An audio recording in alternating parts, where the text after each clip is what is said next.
Stop right now, my child, and do not scroll past this moment, because what I am about to say is too important for you to hear halfway. Do this now before they do is not just a title. It is a warning, a wake-up call, and a divine interruption meant to shake you out of delay before hesitation costs you what was meant to be yours.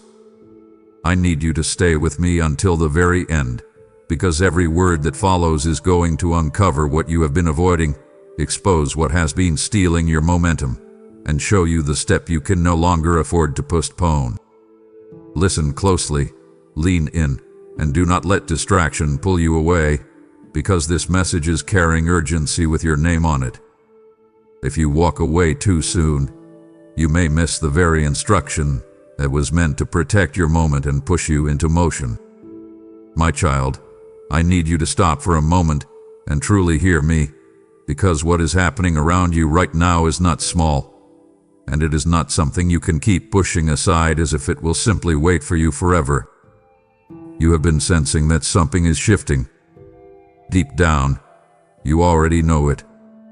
You have felt that quiet pressure in your spirit, that inner stirring you cannot fully explain, that uncomfortable awareness that tells you this is not the time to stay passive. You have tried to calm yourself by saying you will deal with it later. You have told yourself that you are still thinking, still discerning, still waiting for the perfect time. But I want you to be honest with yourself now, because I already know your heart. What you have been calling delay has not all been wisdom. Some of it had been fear. Some of it had been hesitation. Some of it had been you standing at the edge of obedience, hoping the responsibility of moving forward would somehow disappear if you waited long enough. But it has not disappeared, has it? It keeps returning to you. It keeps pressing on your heart. It keeps showing up in your thoughts when everything gets quiet. That is because I am the one still bringing it back before you. You are in a moment where your silence is no longer protecting you. It is costing you. I say that with love, not to wound you, but to wake you up.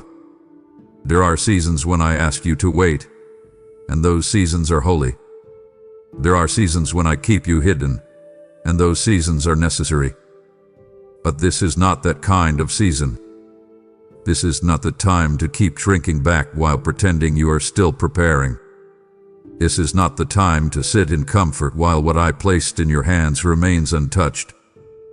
There is something I have already shown you, something I have already whispered to your heart, something you already know you need to do. It may be a step you have avoided because it feels risky. It may be a decision you have delayed because it will require courage. It may be a conversation you keep postponing because you do not know how it will end. But I need you to understand that your life is not standing still just because you are. Time is moving. Moments are passing. Open doors do not always remain open in the same form forever. I am still merciful, and I am still with you. But I do not want you to learn through regret what you could have learned through trust. There are people around you who may not understand what I have called you to, but they can still see the space your hesitation has left behind. They can still sense the opportunity you keep leaving unattended. And if you keep delaying, you may find yourself watching someone else step into the place you were supposed to steward. That does not mean I have abandoned you. It means I am warning you because I love you. I do not want you looking back later with that heavy feeling in your chest, realizing you had the nudge, you had the chance, you had the stirring in your spirit, and you still chose to wait because fear felt safer than obedience. My child, I am not asking you to rush in panic. I am asking you to move in trust. There is a difference. I am not calling you into chaos. I am calling you into alignment. You do not need to know every detail. You do not need the whole road explained. You need to stop resisting the next step you already know is there. Bring it before me, yes. Pray over it, yes. But do not use prayer as another way to delay what I have already made clear. Let prayer become your place of agreement, then stand up and move. This is the moment I need you to stop waiting for someone else to move first. This is the moment I need you to trust me enough to act before your hesitation becomes your heartbreak. My child, I need you to understand something that is easy to overlook when your heart has been tired for too long. Not everyone around you sees what I see in you, but that does not mean they cannot recognize the opening your hesitation has created. They may not understand the depth of what I placed inside you. They may not know the prayer life that shaped you, the tears that refined you, or the private moments where I was building something sacred in your spirit. But they can still sense that there is room where you have remained silent. They can still notice the ground you keep refusing to stand on. And if you keep stepping back from what I have placed before you, someone else may step forward simply because they were willing to move while you kept waiting to feel safe. I am not telling you this to stir fear in you. I am telling you because I want to stir you awake. Stop giving away your place by default.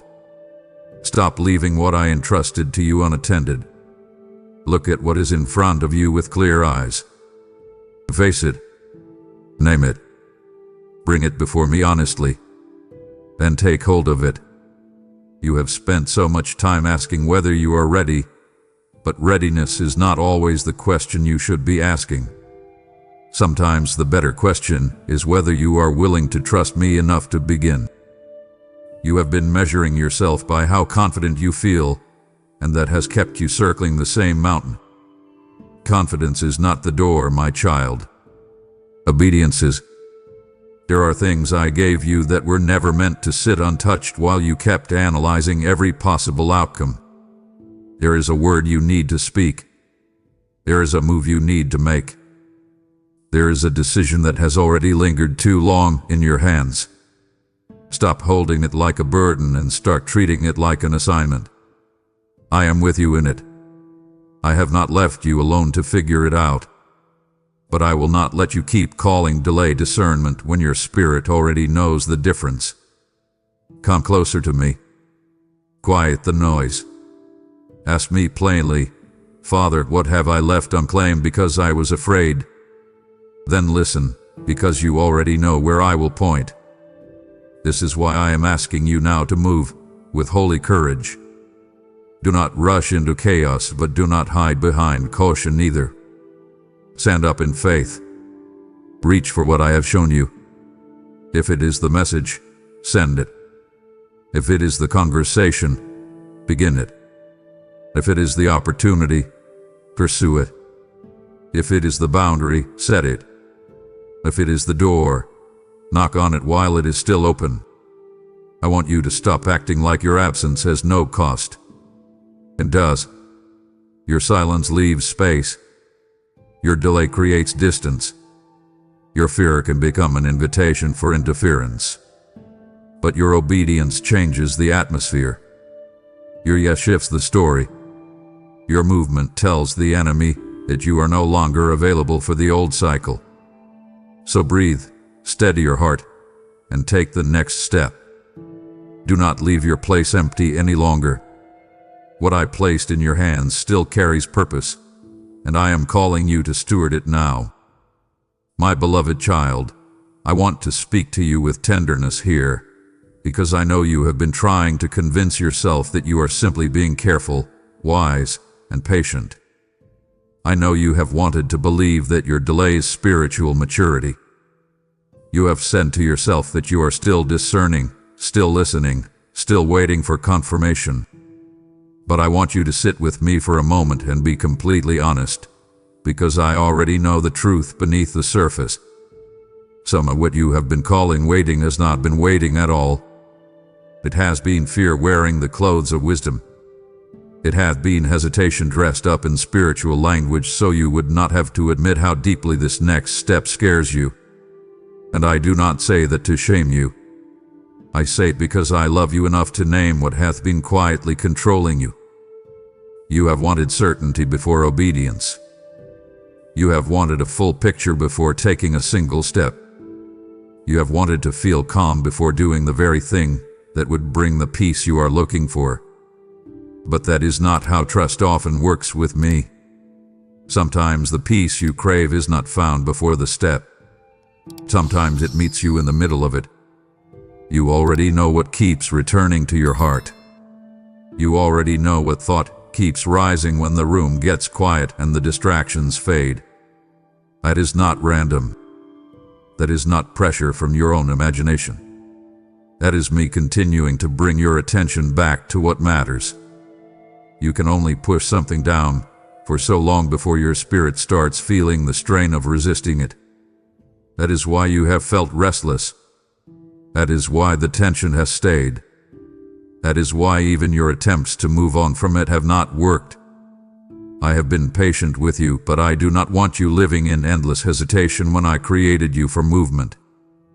Fear has made you believe that if you do not move, you can avoid pain, disappointment, or failure. But what fear has not told you is that staying still also has a cost. It drains your peace. It weakens your confidence. It teaches your heart to trust avoidance more than obedience. And that is not the life I called you to live. So I am inviting you now, gently but clearly, to stop hiding behind the word later. Lay down the need to control every outcome. Release the pressure to have everything mapped out. Bring me your fear instead of letting it sit on the throne of your decisions. Say it honestly. Tell me what scares you. Tell me what you think you might lose. Then let me answer you as your father. I am not asking you to be reckless. I am asking you to stop letting fear become your counselor. Take the next step while your hands still tremble if you must, but take it with me. Let obedience interrupt the cycle. Let action break the vibe. Let your faith become visible. This is not the moment to keep rehearsing reasons to wait. This is the moment to rise, trust me, and move before the very thing you were called to do becomes another story of what could have been. My child, I need you to hear this clearly because it will change how you understand the pressure you have been feeling. There was a time when I intentionally kept you hidden. I covered you. I protected you. I pulled you away from places that were not ready for what I was shaping in you. I let doors stay closed because your roots needed to go deeper before your branches could carry what was coming. The season was real, and it served a purpose. But you must stop treating this moment like it is the same season, because it is not. You are not being hidden now. You are being called. That ache in your spirit, that growing discomfort, that sense that you can no longer stay where you have been without something inside you feeling unsettled, that is not confusion. That is a summons. That is me drawing you forward. Stop mistaking the sound of my invitation for the feeling of uncertainty. Come closer and recognize it for what it is. I am not covering you to keep you still. I am stirring you because it is time to move. You have been asking me why the tension keeps rising, why rest has been harder to hold, why even familiar places no longer feel the same. It is because what once protected you now feels too small for where I am taking you. What once was preparation has become confinement because you are staying longer than the season required. I do not say that to condemn you. I say it because I want to free you from the lie that safety is always found in staying where you are comfortable. Sometimes the safest place is the next step I'm calling you to take. Sometimes the peace you want is waiting beyond the threshold you keep staring at. Stop asking for endless confirmation when the stirring itself has already become your confirmation.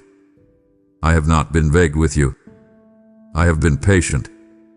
I have been kind. I have been speaking in the quiet, and now I am asking you to respond. Open your hands. Release your need to control the whole outcome. Let go of the old season with gratitude, but do not build a home in a place I only meant to use as shelter. So stand up now in your spirit and agree with me. Say yes to the shift. Welcome the new weight, because it is not there to crush you. It is there to call you into capacity. Do not run back into the familiar just because the new feels bigger. Let me lead you. Take the next step. Enter the room. Start the work. Answer the call. Speak when I tell you to speak. Walk through the door I have placed before you. I am not sending you out uncovered. I am going with you. My hand is on you, and the grace you need is already moving with the assignment. You are not late, but you must stop lingering.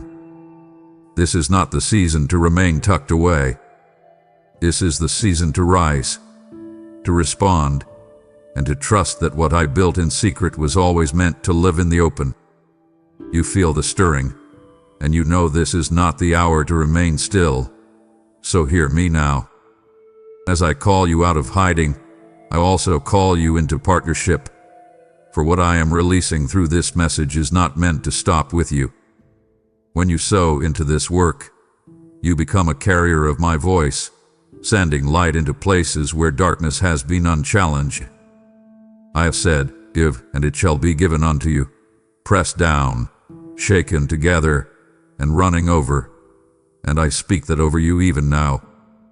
This is not just support, it is seed, and every seed carries a harvest of transformed lives, restored hearts, and awakened spirits. If your heart has been moved, that is my invitation. Do not ignore it. Step into this moment through super thanks, through membership, or through the PayPal link in the description, and let your obedience move with mine. I will breathe upon what you release, and it will multiply beyond what you can see. So act now. Do not delay what I am asking you to do. My beloved child, I want you to look at this with honesty, because the danger in your life right now is not only in what is obvious. It is not just in the mistakes you can clearly name, or the battles you can easily recognize. Some of the deepest losses happen quietly. They happen in prolonged hesitation. They happen when you keep telling yourself that waiting a little longer will not matter, that putting it off one more day is harmless, that the open door will still be there in exactly the same way when you finally feel ready. But I need you to understand something with clarity. Delay has a costume. It may not look dramatic at first. It may not feel urgent in the beginning. Yet over time, it steals momentum, weakens confidence, clouds discernment, and trains your heart to live in postponement. That is not a small thing. It is not neutral ground. And I do not want you slowly losing what I gave you simply because hesitation felt easier than obedience. Come into the light with this. Stop minimizing it. Bring it before me now and let me show you where delay has been draining your strength. You do not have to reject your calling to lose part of its simplicity. You only have to keep postponing what I already placed in front of you. Some doors are still mine even when they become more difficult later. But I do not want your story to be one of constant recovery when it could have been one of timely trust. I can redeem what was delayed. You know I can. I can restore lost years. I can rebuild what was broken. I can breathe life into what looked finished. But redemption is mercy, not permission. Do not use my grace as an excuse to keep circling the same place. I am speaking to you now because I want to spare you the ache of preventable regret. I do not want you waking up one day with that heavy realization that you had the nudge, you had the opening, you had the chance to move, and you kept handing your future to later until later became harder than it ever needed to be. Listen to that. Let it land. This is not meant to frighten you. It is meant to wake you. So do something now. Do not merely agree with these words and then drift back into the same pattern. Interrupt the cycle. Choose one act of obedience today. Make it concrete. Make it visible. If there is a call to make it. If there is a decision to finalize it. If there is a habit to break, confront it. If there is a door to knock on, knock while it is still open. Let this be the day you stop living in spiritual almost. I am with you, and I will meet you in motion. I will steady your heart. I will guide your steps. But I am asking you to stop treating delay like it is harmless when it has already been taking more from you than you realize. Step out of the slow leak. Step into agreement. Trust me enough to move while the grace for this moment is still fresh on your life. My child, I want you to face something that has been quietly weakening your confidence. You have been looking at other people and assuming they are more prepared, more polished, more equipped, or somehow more qualified to step into what I placed before you. You have watched others move, and instead of letting it sharpen your focus, you let it shrink your courage. You have mistaken their movement for superiority, when in many cases it is simply willingness. That is the part you must understand. Some people are not moving because they carry more grace than you. Some are moving because they are not standing in the same fog of hesitation you have been entertaining. Do not hand them power they do not have. Do not build a false image in your mind that makes them larger and you smaller.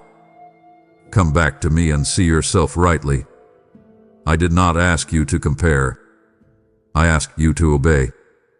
I did not call you to measure your readiness against someone else's appearance. I called you to respond to my voice.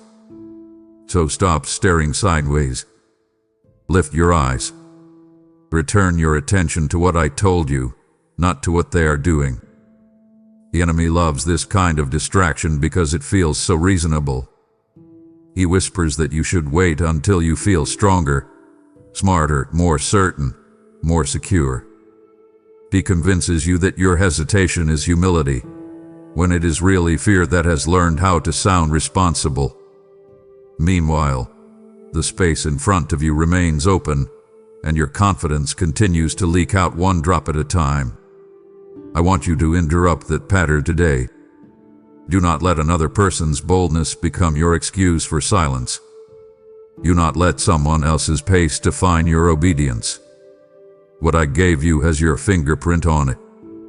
What I called you to carries your history, your voice, your burden, your testimony. Another person may move in the same direction, but they cannot replace what I formed in you. That is why your comparison is so dangerous. It blinds you to the fact that I am not asking you to become them. I am asking you to become available. Step out of that trap. Refuse it. Lay it down before me. Tell me honestly where comparison hath been stealing your courage, and let me tear that lie apart in your spirit. Now listen and act. Stop waiting until you feel as ready as someone else. The day may never come, because your path was never meant to look like theirs. Start where you are. Use what you have. Open your mouth. Send the proposal. Submit the work. Step into the room. Respond to the opportunity. Let your obedience become visible. I am not asking you to impress anyone. I am asking you to trust me enough to move with what I have already placed in your hands. The moment you stop comparing and start responding, the atmosphere around your life will begin to shift. So breathe deeply, straighten your heart before me, and move now. Do not let someone else's motion intimidate you into stillness. Let it remind you that the time for waiting has already passed. My beloved child, I want you to stop overlooking the thing in front of you simply because it does not look dramatic enough to matter. You have been expecting some giant sign, some thunder from heaven, some unmistakable moment so powerful that you would never question it again. But what I have been placing before you has looked simple, almost too ordinary to take seriously. It may be a conversation you keep delaying. It may be a message sitting unsent.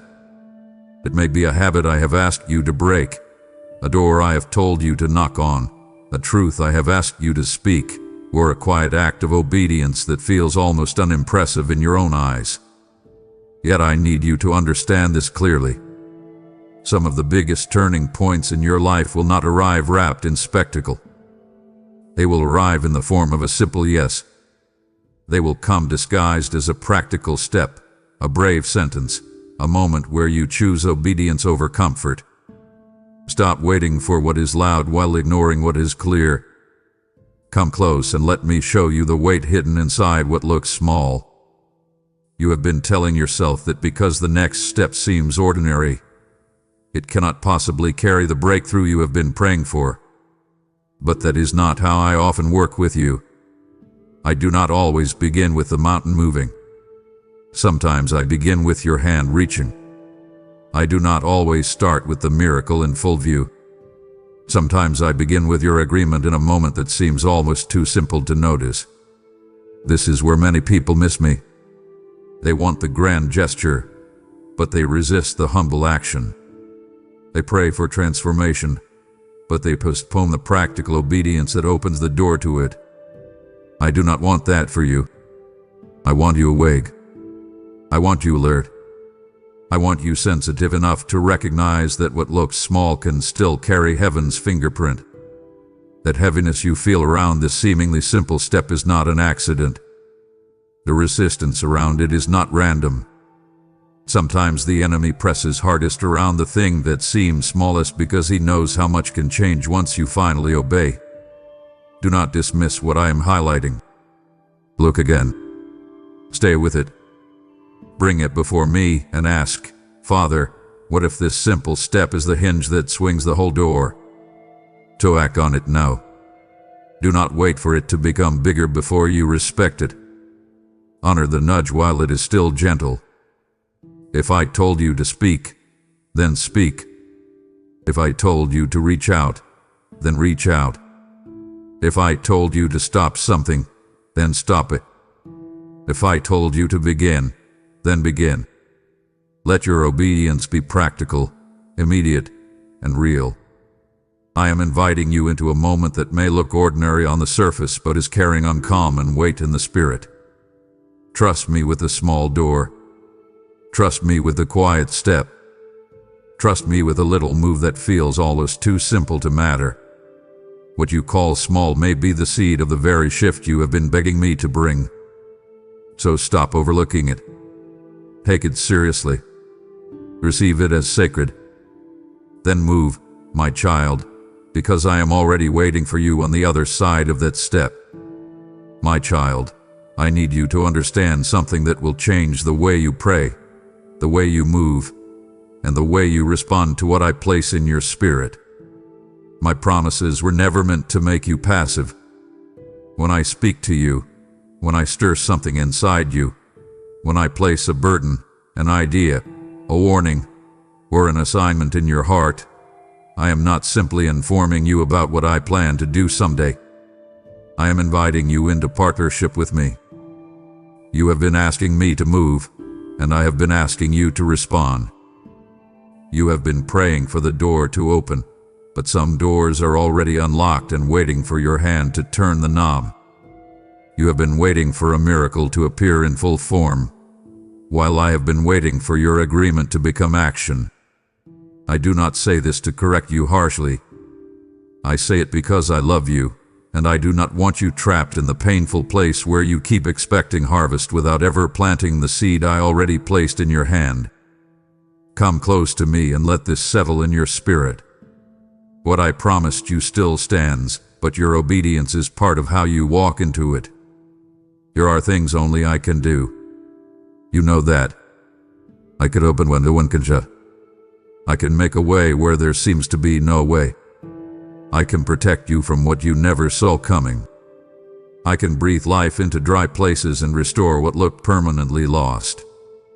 But there are also things I have asked you to do, and I will not violate the dignity of your obedience by doing your part for you.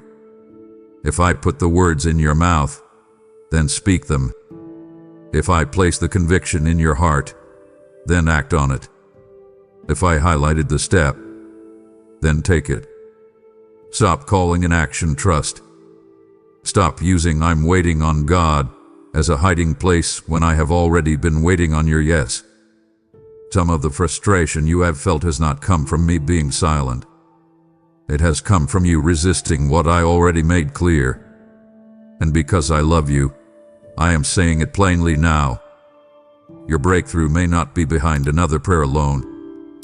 It may be on the other side of the step you keep postponing. Let that thought humble you. Let it awaken you. Then do not sit there with it. Woo. So I want you to do something real after hearing this. Do not just nod inside your heart and promise yourself you will think about it later. Interrupt the pattern. Ask me directly, Father, what part have I been asking you to do that you already told me to do? And listen. When I show you, do not debate with me. Do not delay. Take the step. If I told you to reach out, then reach out. If I told you to apply, then apply. If I told you to end it, then end it. If I told you to begin, then begin. I am not standing far away from your obedience. I am in it with you. I will strengthen you as you move. I will steady you as you obey. But I need you to stop waiting for me to carry the part of the assignment that I designed for your hands.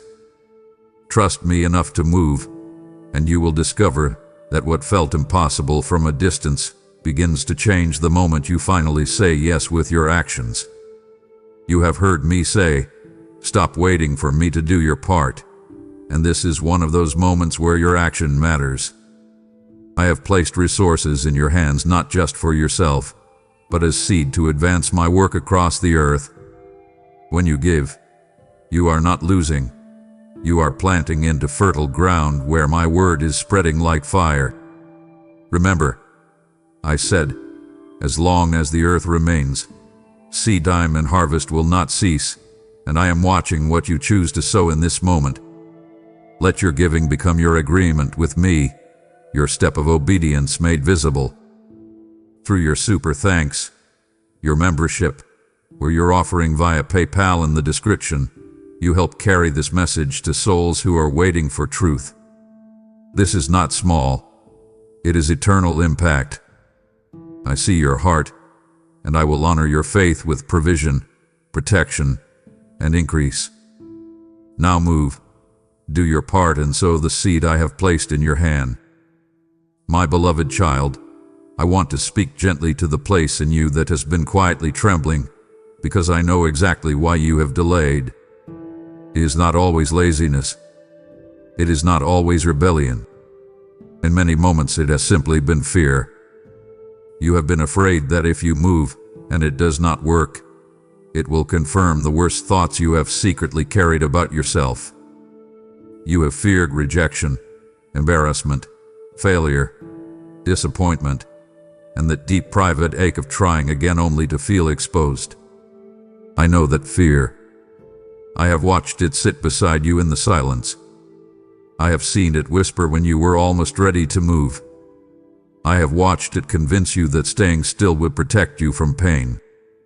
But I need you to hear me clearly now. Your fear has become too expensive. It is costing you peace. It is costing you momentum. It is costing you clarity. It is costing you the simple joy of moving with me instead of constantly wrestling inside yourself.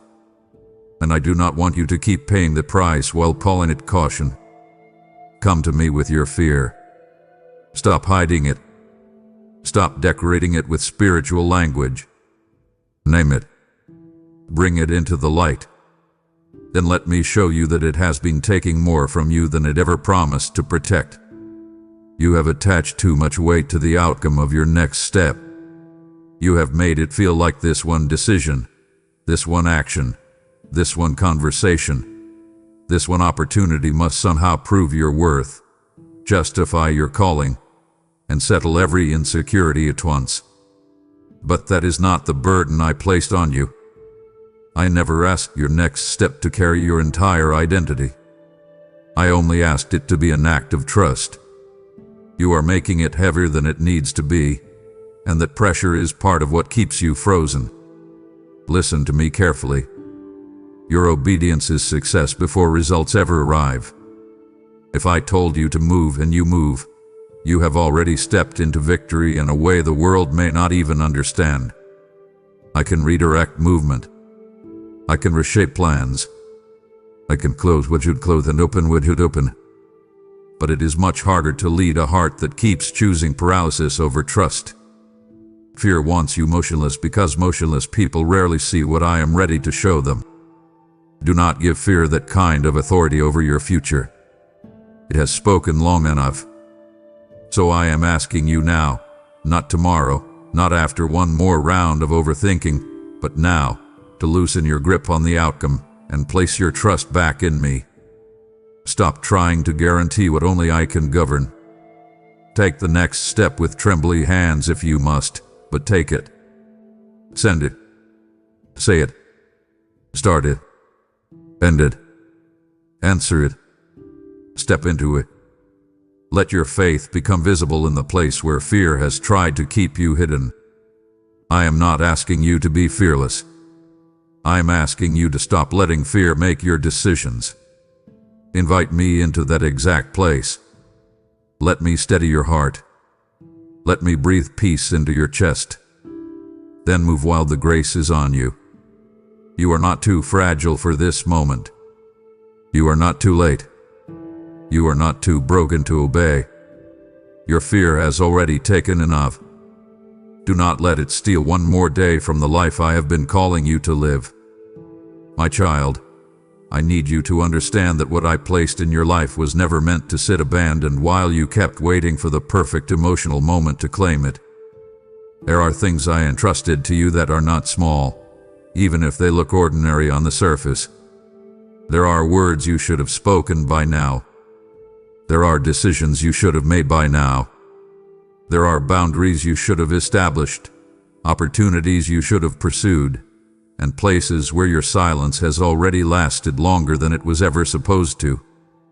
I say that with love, because I am not trying to condemn you. I am trying to wake you. When you keep stepping back from what I have assigned to you, you do not become more spiritual. You do not become more humble. You become unavailable. And I did not create you to live unavailable to your own calling. What I gave you needs your attention. What I entrusted to you needs your stewardship. So stop treating your place like it will remain untouched forever while you hesitate. Look at it. Own it. Bring it before me. Then rise and take responsibility for what I already made clear. Some of the people around you have grown comfortable with your silence because your silence leaves room. They have adjusted to your delay because your delay creates space. Some have even positioned themselves around areas you were supposed to occupy simply because you kept backing away from what was yours to carry. That is why I am calling you into holy boldness now. Not pride, not striving, not competition. I am calling you into rightful movement. There is a difference. You do not need to fight for what I gave you in the flesh, but you do need to stop abandoning it through fear. You need to stop handing over territory simply because discomfort has been louder than conviction. I want you to see this clearly. When you leave your assignment unattended, you create openings that were never meant to exist. When you keep postponing what I told you to face, you leave parts of your life exposed. I am not saying this to frighten you.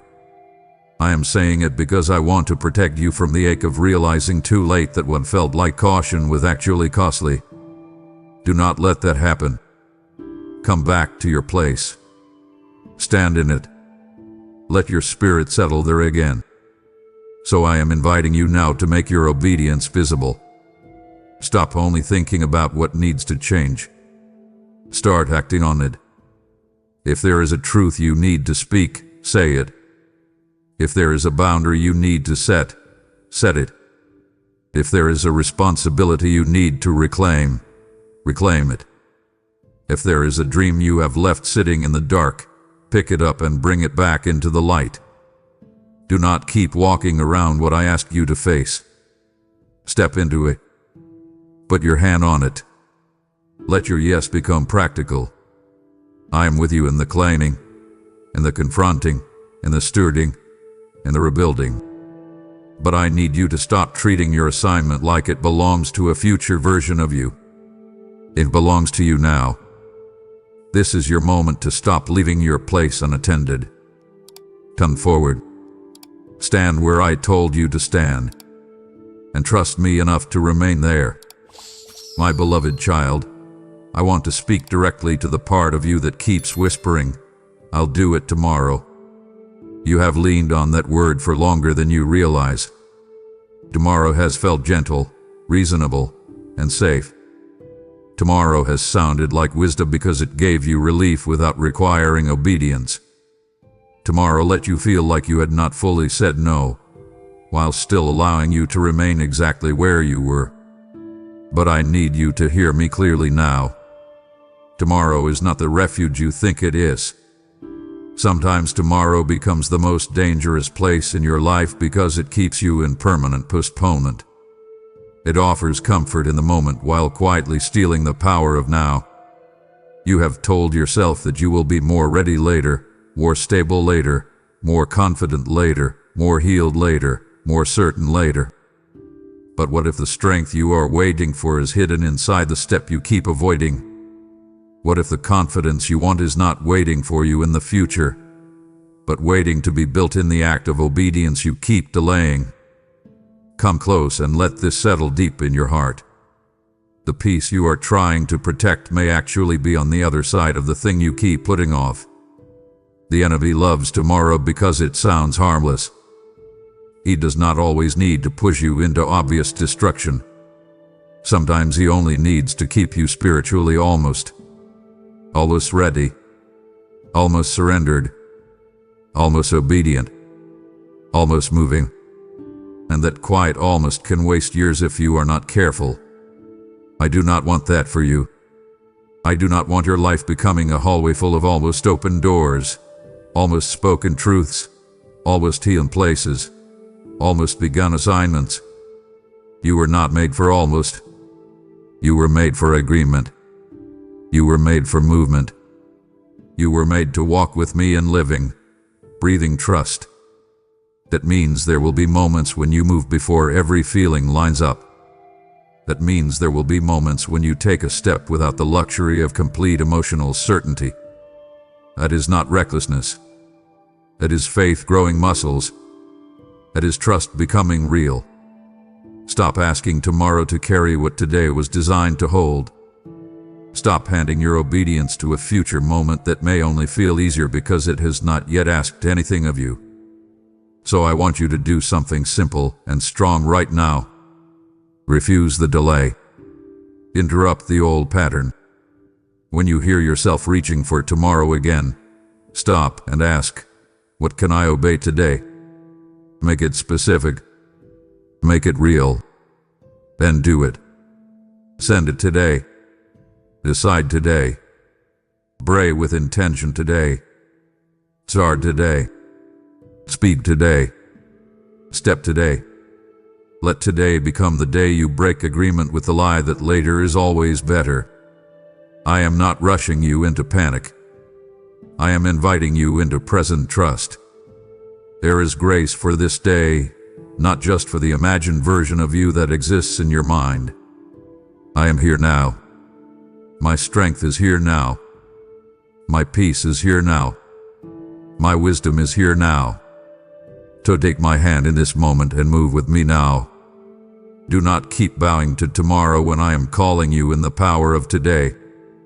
My child, I want to speak gently to the wounded place in you, because I know your hesitation has not come from nowhere. You have obeyed before. You have trusted before. You have stepped out before. And somewhere along the way, something hurt you deeply enough that part of your heart decided it would be safer to move slower, speak less, expect less, and hold back more. I know the disappointment you still carry.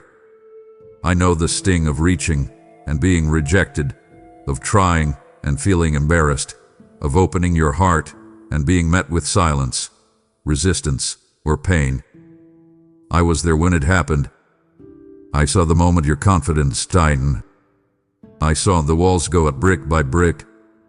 And because I am your Father, I am not angry with your wounded places. I understand them. But I love you too much to let your pain keep governing your future. What hurt you before does not get to decide what you obey now. Bring that hurt to me. Stop letting it sit quietly behind your decisions like an invisible ruler. Let me touch it. Let me name it. Let me heal what has been shaping your hesitation more than you realized. You have been calling it wisdom, but some of it has been self-protection. You have been calling it discernment, but some of it hath been fear trained by old disappointment.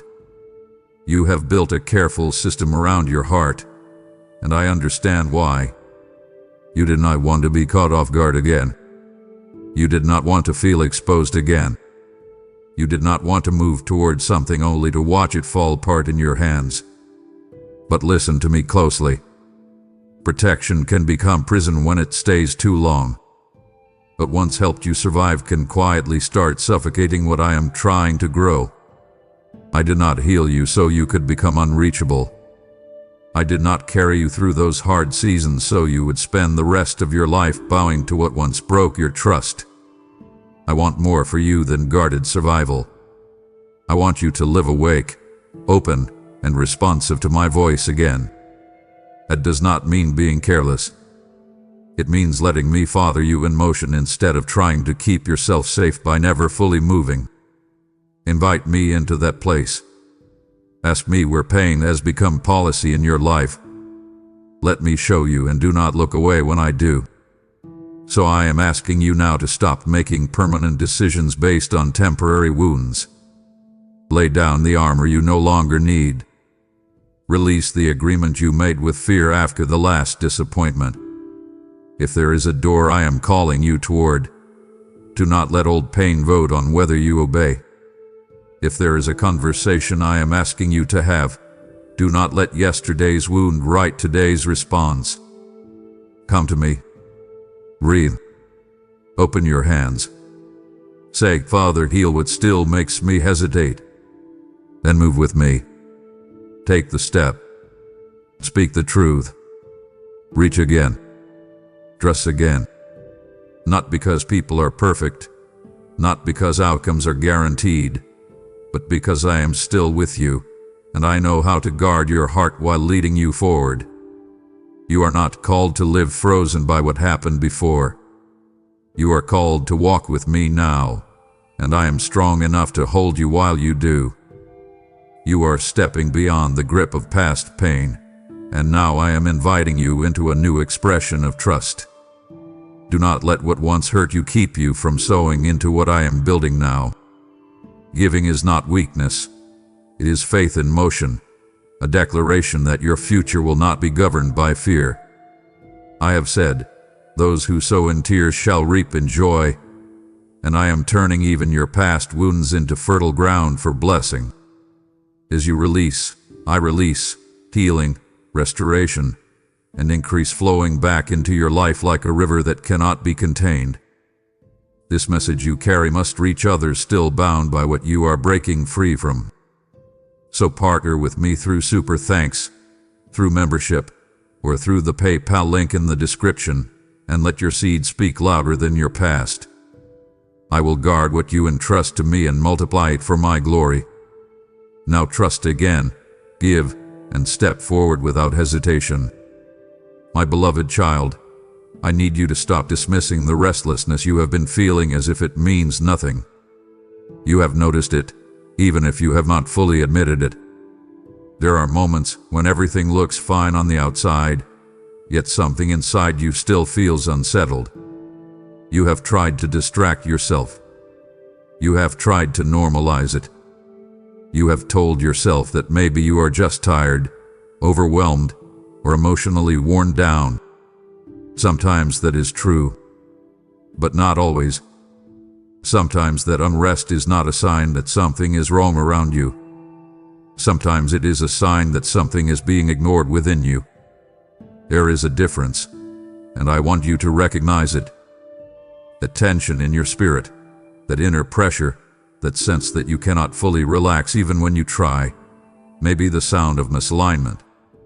It may be the quiet ache that comes when I have already spoken and you have not yet responded. I am not punishing you with that feeling. I am using it to get your attention. I am using it to keep you from settling into a version of life that is beneath what I have called you into. So stop brushing it off. Bring it close.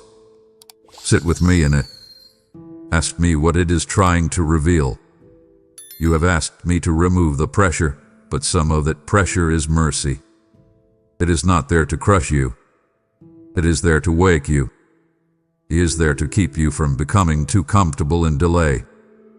If I let you feel completely at peace while ignoring what I already placed before you, you might mistake stagnation for stability. You might confuse numbness with peace. You might build a life around avoidance and call it wisdom. I will not let that happen easily, because I love you too much. That restlessness is often the place where your spirit is trying to tell you what your mind keeps postponing. It is the signal that there is unfinished obedience.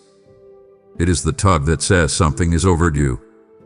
It is the gentle friction that reminds you that your life was not designed for endless circling.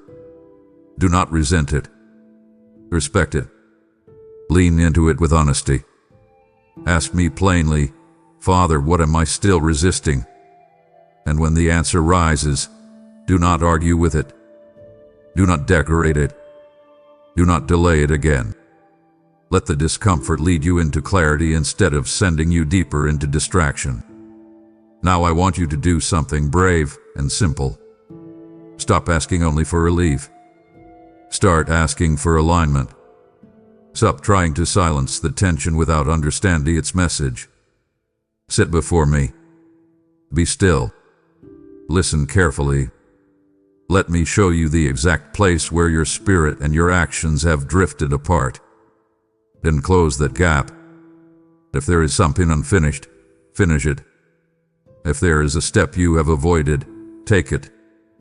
If there is a truth you have buried, bring it into the light. If there is a door you keep staring at, walk toward it. Let your restlessness become revelation, not just discomfort. I am not trying to trouble you. I am trying to guide you. And when you finally respond, you will discover that the peace you have been chasing was never far away. It was waiting on the other side of your obedience. Come to me now. Let me align you, and do not leave this moment unchanged. My child, I need you to slow your thoughts down and listen carefully, because one of the biggest reasons you have stayed stuck is not that you do not care, and not that you do not hear me. It is because you keep turning one next step into the weight of an entire lifetime. You keep looking at what I am asking of you and imagining every possible consequence, every possible reaction, every possible risk, every possible future outcome, until the simple thing I placed in front of you feels so heavy that you can barely breathe around it. That is not how I want you to carry what I give you. I did not ask you to solve the whole road today. I did not ask you to hold the end of the story in your hands. I asked you for one act of trust. I asked you for the next right step. But you keep turning one step into a mountain, and then you wonder why your spirit feels tired before you have even moved. Come close to me and let me lift that pressure off you. You do not need to carry tomorrow's details to obey today's instruction. Release the bigger picture for a moment. Set it down. Let me handle what belongs to me, and you take hold of what belongs to you. You have been asking for a full map when I have already given you a doorway. You have been waiting for a complete explanation when I have already shown you the first move. That is why your mind has felt crowded. That is why your heart has felt pulled in too many directions. You keep trying to predict what only I can govern. You keep trying to calculate what I intend to unfold in real time. That kind of overreaching does not produce peace. It produces paralysis. I am not asking you to become careless. I am asking you to become simple again. Return to the childlike trust you once had with me. Ask one honest question. Father, what is the next thing you are asking me to do? Not the next 10 things. Not the entire strategy. Just the next thing. Then when I show you, do not rush past it because it feels too small. Do not dismiss it because it does not answer every question. Respect it. Honor it. Receive it as sacred. The next step is enough for today. The next step is where grace will meet you. The next step is where peace begins to return. So I want you to do something practical now. Stop rehearsing the whole future and choose one act of obedience. Write it down if you need to. Name it clearly. And take it. Make the call. Send the message. Start the work. Speak the truth. Set the boundary. Submit the application. End the compromise. Do not romanticize breakthrough while avoiding the next simple move. I am inviting you out of the fog and into clarity. I am not asking for dramatic effort. I am asking for decisive obedience. Let this be the moment where you stop carrying the whole mountain and simply put your foot on the path. I will take care of what comes after. I will meet you there. But I need you to stop making this bigger than the next step. Trust me enough to do what is in front of you now. My beloved child, I want you to hear my heart clearly in this, because when I speak with urgency, I do not want you to mistake it for rejection. I am not warning you because I am turning away from you. I am warning you because I care too deeply to let you drift into unnecessary loss. There is a difference, and I need you to feel it. My love for you has not changed. My mercy over your life has not weakened. My hand is still on you. But love does not stay silent when it sees a child moving toward avoidable regret. Love speaks. Love interrupts. Love reaches in and says, "Stop. Look again. Do not keep going in this direction." That is what I am doing with you now. I am not threatening you with abandonment. I am trying to save you from the heartbreak of watching something you could have responded to become harder than it ever needed to be. Come close and let this truth settle in you. My warning is not a closed door. It is mercy standing in the doorway, asking you to choose differently while there is still time. You have told yourself that if something is truly meant for you, it will remain exactly as it is forever, untouched by delay, unchanged by time, unaffected by hesitation. But life does not always unfold that way. Some opportunities remain mine even after long seasons, yet they do not always come back in the same form. Some moments are gentle windows. Some relationships need timely honesty. Some assignments need present agreement. Some doors can still reopen later, but only after pain, complication, and detours that never had to exist. I can redeem all of that. You know I can. I can restore years. I can rebuild ruins. I can breathe life into what seemed lost. But redemption should comfort you, not excuse you. Do not use my ability to restore as permission to keep resisting what I have already made clear. I am speaking with urgency because I want to spare you from the longer road. I want to protect you from the ache of looking back and realizing that what you thought was harmless delay was actually a slow surrender of something precious. Let the truth wake you up, not weigh you down. So receive this moment the right way. Do not shrink back in shame. Do not let guilt push you into hiding. Instead, let conviction bring you into motion. Turn toward me. Thank me for loving you enough to speak plainly. Then respond. If there is still a door open, walk toward it. If there is still a conversation waiting, begin it. If there is still a chance to act, take it. If there is still something unfinished, finish it. Do not sit here feeling emotional and then return to the same cycle. Break the pattern. Let this be the moment where my warning becomes your turning point. I am still with you. I am still for you. I am still making a way. But I am asking you now, with tenderness and strength, do not waste the mercy of this warning. Receive it. Obey it. Move while grace is still inviting you forward.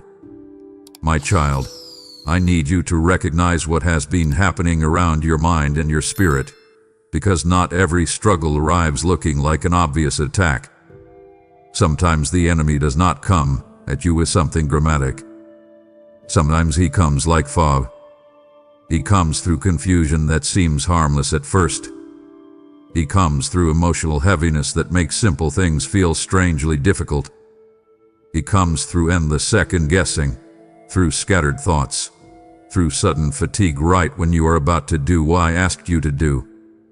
You have been telling yourself that you are just overwhelmed, just tired, just overthinking, and some of that may be true. But I want you to stop assuming all of it is natural when part of it is resistance. There is a reason the pressure rises when you get close to obedience.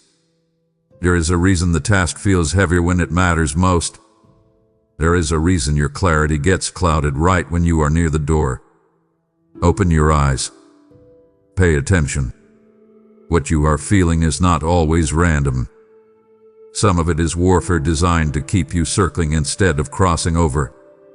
I am not telling you this so you become afraid of every hard day. I am telling you so you become alert. You have spent too much time treating spiritual resistance like a personality flaw.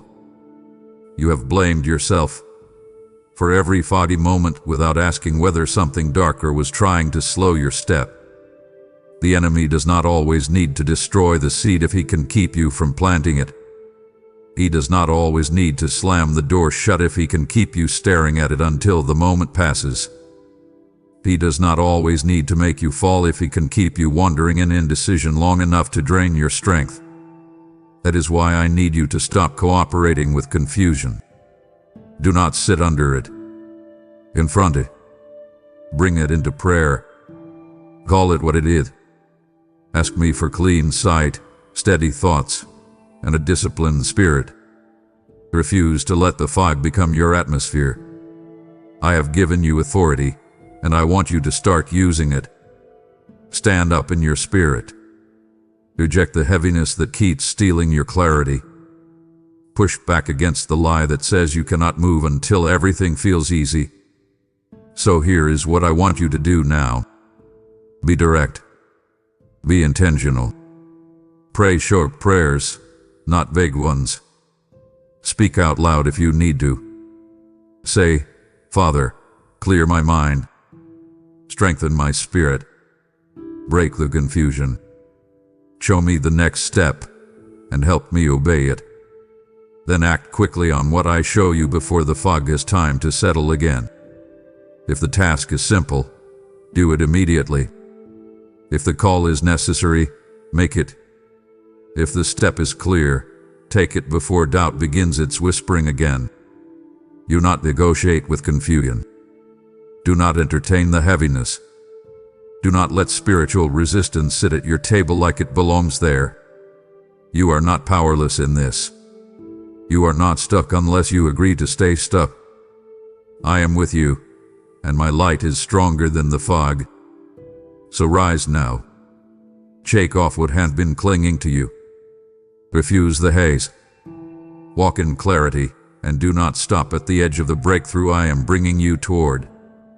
You have discerned the fog, and now you must not hesitate in the clarity I am giving you. The enemy resists what carries my power, and this message is breaking chains you cannot even see. When you choose to give in this moment, you push back darkness and release light into places where confusion has ruled for too long. I declared, the light shines in the darkness, and the darkness has not overcome it, and your seed becomes part of that light. Do not overthink this. Move with clarity and boldness. Through super thanks, through membership, or through the PayPal link in the description, you help this word travel further, faster, and deeper. I will anoint your obedience and cover you with my favor as you act. Refuse to let hesitation steal this moment. Rise, give, and walk in the authority I have placed within you. My beloved child, I want you to be honest with yourself about something that has quietly shaped your hesitation. Too many voices have been living in your head. Too many opinions have been sitting too close to your decisions. Too many outside thoughts have been influencing what should have been settled in the quiet place between you and me. Some of those voices meant well. Some of them did not. Some were practical. Some were fearful. Some sounded wise on the surface, but they were rooted in comfort, not calling. And little by little, you started weighing what I said against what everyone else thought. You started filtering my instruction through people who do not carry the burden I placed on your life. That is where the confusion deepened. That is where your confidence began to thin out. I am not telling you to reject wise counsel. There is a place for wisdom, and I can speak through people. But there is a difference between receiving counsel and surrendering your obedience to voices that were never meant to lead you. You need to notice that difference now. Come away from the noise. Sit with me again.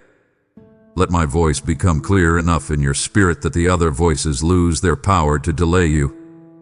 Some of the people around you only know what looks safe. They only know what feels practical. They only know what can be explained without risk, without discomfort, without the strange stretch that often comes when I call you into something new. If you keep asking people who fear movement whether you should move, they will often hand you polished reasons to stay still. If you keep leaning on voices that are more committed to protecting your comfort than strengthening your faith, you will keep circling the same place. I want more for you than that. I want you to learn how to return to the secret place and let conviction become stronger than public opinion. I want you to hear me without the crowd interpreting every word. You do not need universal agreement to obey me. You do not need applause to step forward. You do not need everyone to understand the weight of what I am asking. What you need is a clear heart, a listening spirit, and the courage to honor what I have already shown you. So stop handing your next step to people who cannot see what I placed in you. Guard your ear. Guard your peace. Guard your direction. Now I want you to do something intentional. Pull back from the noise. Turn down the volume of every voice that had been feeding your hesitation. Put down the endless opinions. Step away from the crowd in your mind. Come sit with me. Ask me directly, Father, what have you already said that I keep letting others talk me out of? Then listen carefully. When I bring it to the surface, protect it. Do not rush to get 10 more opinions. Do not run it through fear again. Pray over it. Confirm it in my presence. And move. Obey what I told you. Trust the voice that has carried you through every dark season before. I have not failed you yet, and I will not begin now. Let this be the moment you stop letting noise make your calling negotiable. Return to my voice. Follow it, and take the step you already know is waiting for you.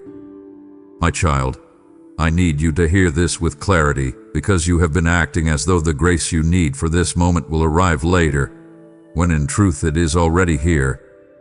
You keep waiting for a version of yourself that feels calmer, stronger, more prepared, more emotionally steady, and somehow more certain than you feel right now. But I want you to understand something that will change the way you move. The grace for your next step is not hiding in some future version of you. It is present now. It is here in this moment. It is in the breath you are taking.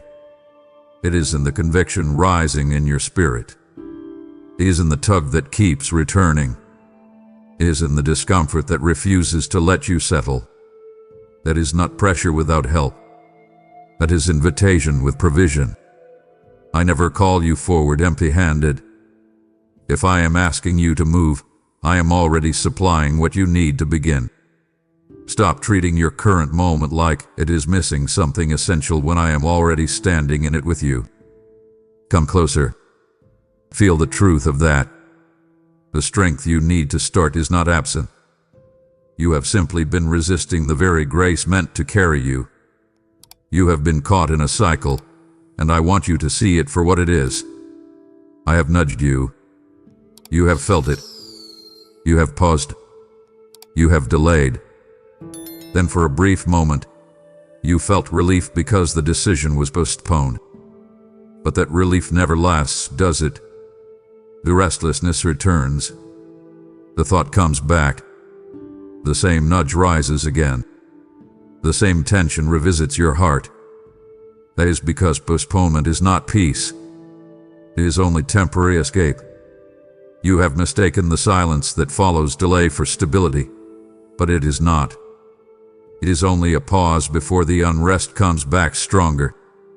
I want you free from that cycle. I do not want you spending your days being pulled between conviction and comfort, between clarity and avoidance, between what I am saying and what fear wants you to believe. That pattern has already taken too much from you. It has drained your energy, thinned your confidence, and kept your spirit in a loop I never designed for you. Enough of that. Recognize it. Refuse it. Break agreement with it. Let this be the moment where you stop negotiating with what I have already made clear. So I am asking you now, very plainly, to respond while the grace is on you. Do not wait for another emotional wave. Do not ask for one more sign. Do not promise yourself you will do it later. Take the step while the invitation is alive in your chest. If it is a call, make it. If it is a message, send it. If it is a decision, finalize it. If it is a surrender, lay it down. If it is a beginning, begin now. Let your obedience interrupt the cycle that has kept you circling. I am not rushing you into confusion. I am drawing you into alignment. My hand is on this moment. My strength is in this moment. My peace is waiting in this moment. So stop resisting the grace that is already reaching for you. Receive it. Move with it. And let today be the day you finally stop returning to the same crossroads and choose to walk forward with me. My beloved child, I want to speak to the fear that has been magnifying everything in front of you, because from where you are standing, this next step has started to look bigger than it really is. It has grown in your mind. It has become heavy in your imagination. It has taken on a shape that feels almost impossible to face. That is what fear does when it is left unchallenged. It stretches the shadow until it seems larger than the truth. It turns a difficult step into a giant wall. It makes you believe that what is in front of you is stronger than what I placed within you. But I need you to know something with certainty. Much of what has been intimidating you will lose its power the moment you actually step into it. The enemy has been working overtime to keep you at a distance, because distance is where fear thrives. Distance is where assumptions grow. Distance is where imagination becomes torment. But once you move, once you face it, once you enter the room, once you start the conversation, once you take hold of the assignment, you are going to discover that what looked impossible from far away was never as immovable as it seemed. Come closer to me and let me steady your heart before you make that move. You have been standing at the edge, studying the problem, replaying scenarios, imagining the worst, and allowing your mind to build a mountain out of something that may only be a doorway. I do not say that lightly, because I know the fear feels real. I know the tension in your chest feels real. I know the uncertainty has been loud. But your feelings are not the final authority over what is true. I am. And I am telling you now that you have more authority than you think, more strength than you feel, and more grace on your life than you have been giving yourself permission to believe. Some doors are not as locked as they look. Some conversations are not as impossible as you have imagined. Some opportunities are still waiting more patiently than you realize. Some healing is one honest step away. Some peace is hidden behind the thing you keep avoiding. The reason the resistance has felt so strong is not always because the step is dangerous. Sometimes it is because the step is decisive. Sometimes it is because once you take it, the old cycle begins to break. That is why I need you to stop staring at the shadow and start listening to my voice. So now I want you to move toward the very thing that has been intimidating you. Do not charge in recklessly, but do not keep shrinking back either. Take my hand and walk toward it. Open the email. Make the call. Have the conversation. Submit the work. Tell the truth. Face the issue. Step into the room. Let your faith become action. I will not leave you there alone. I will steady your words. I will strengthen your spirit. I will give you wisdom in the moment. But I need your feet to move. I need your trust to become visible. The shadow has already had enough power over your mind. Do not give it one more day. Walk forward now, and you will see how quickly fear begins to lose the throne it never should have had in the first place. My beloved child, this is where I need you to stop turning conviction into contemplation and finally let it become action. You have heard me through every nudge, every restless night, every inner stirring, every quiet moment when the truth rose in your heart and would not leave. I have been patient with you. I have given you space to heal, space to think, space to discern, space to breathe. But now I am speaking to you more directly because this is no longer the hour for circling. This is the moment where you must decide whether you will keep yielding your place to fear, delay, and hesitation, or whether you will finally rise and move with me. Do not sit with this word and make it another emotional moment that fades by tomorrow. Do not let this become another holy interruption that you admire, but never obey. Let it become your turning point. Let it become the line in the sand. Let it become the moment you stop handing your calling over to later and start walking in what I have already placed before you. Come close now. Feel the weight of this. This is not pressure meant to crush you.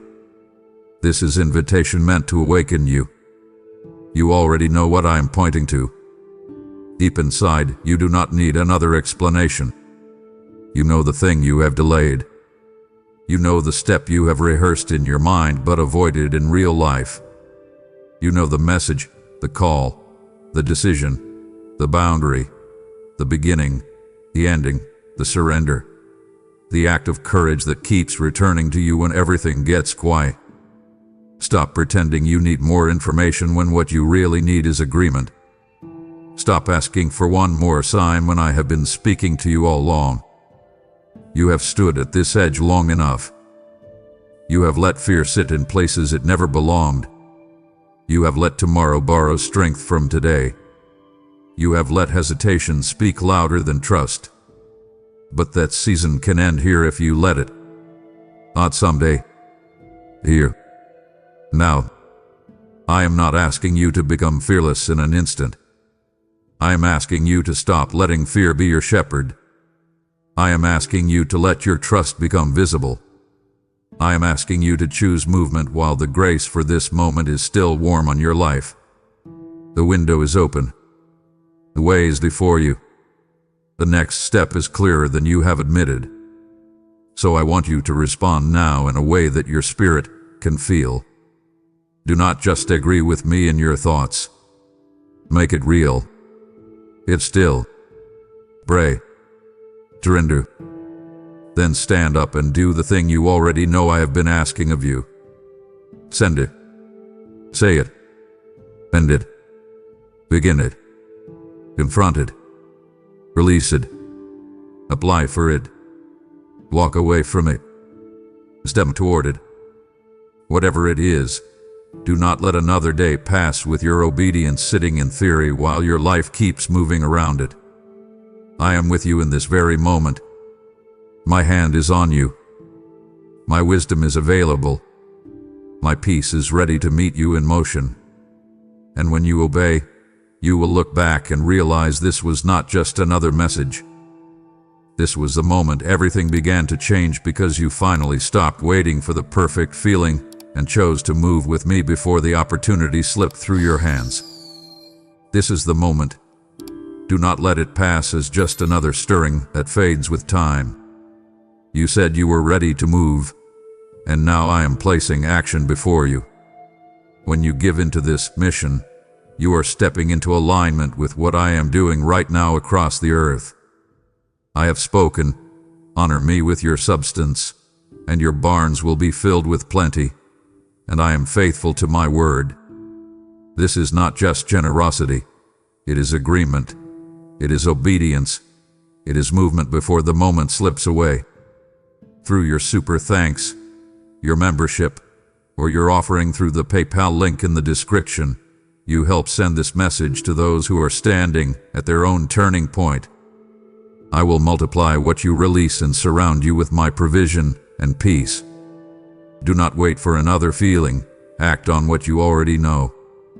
Step now, give now, and move with me while the door is open.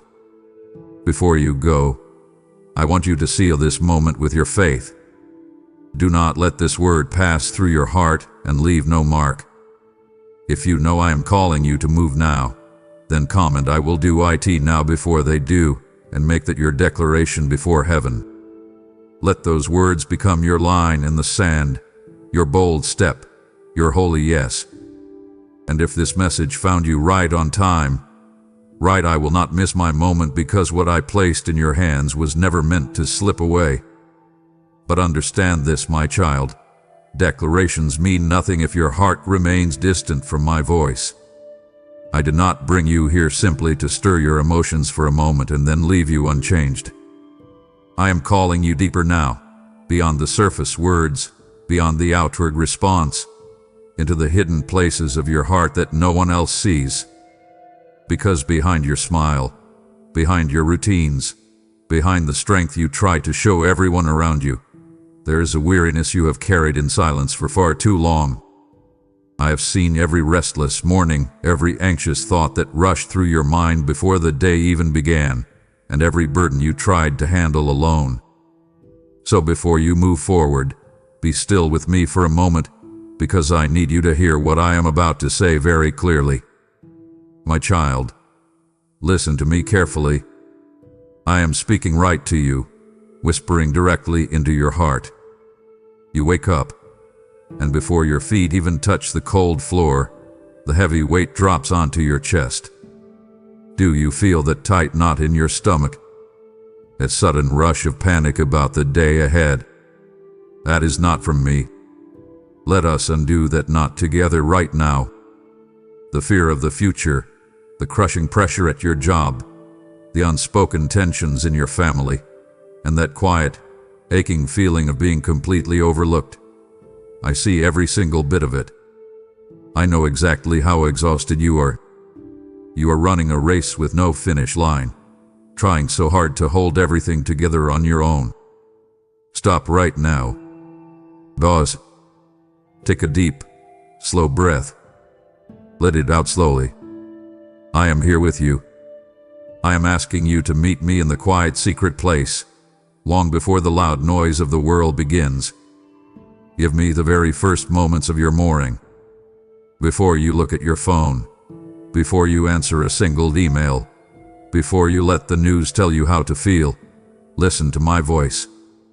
The world wants your attention the second you open your eyes. It screams at you, demanding you to rush, to worry, to perform. But I am whispering. You need to silence your heart to hear the gentle whisper of my spirit. It is like that quiet, powerful pause right before a storm breaks. I want to give you the deep, unbroken stillness. When you wake up, when your house is still dark and quiet, sit with me. You do not need to use big, fancy words.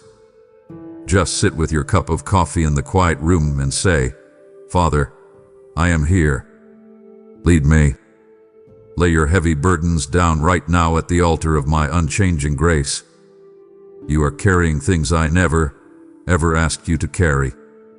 The worry about next month's money, the fear of making a massive mistake at work, the deep pain caused by someone who broke your trust, bring them to me. Imagine taking off a heavy, soaked winter coat that you have been forced to wear in the burning heat. Let it drop to the floor. Let it go. I am holding your entire life firmly in my hands. You must acknowledge my total sovereignty over your today and your tomorrow. I have already walked into your tomorrow, and I have already made a safe path for you.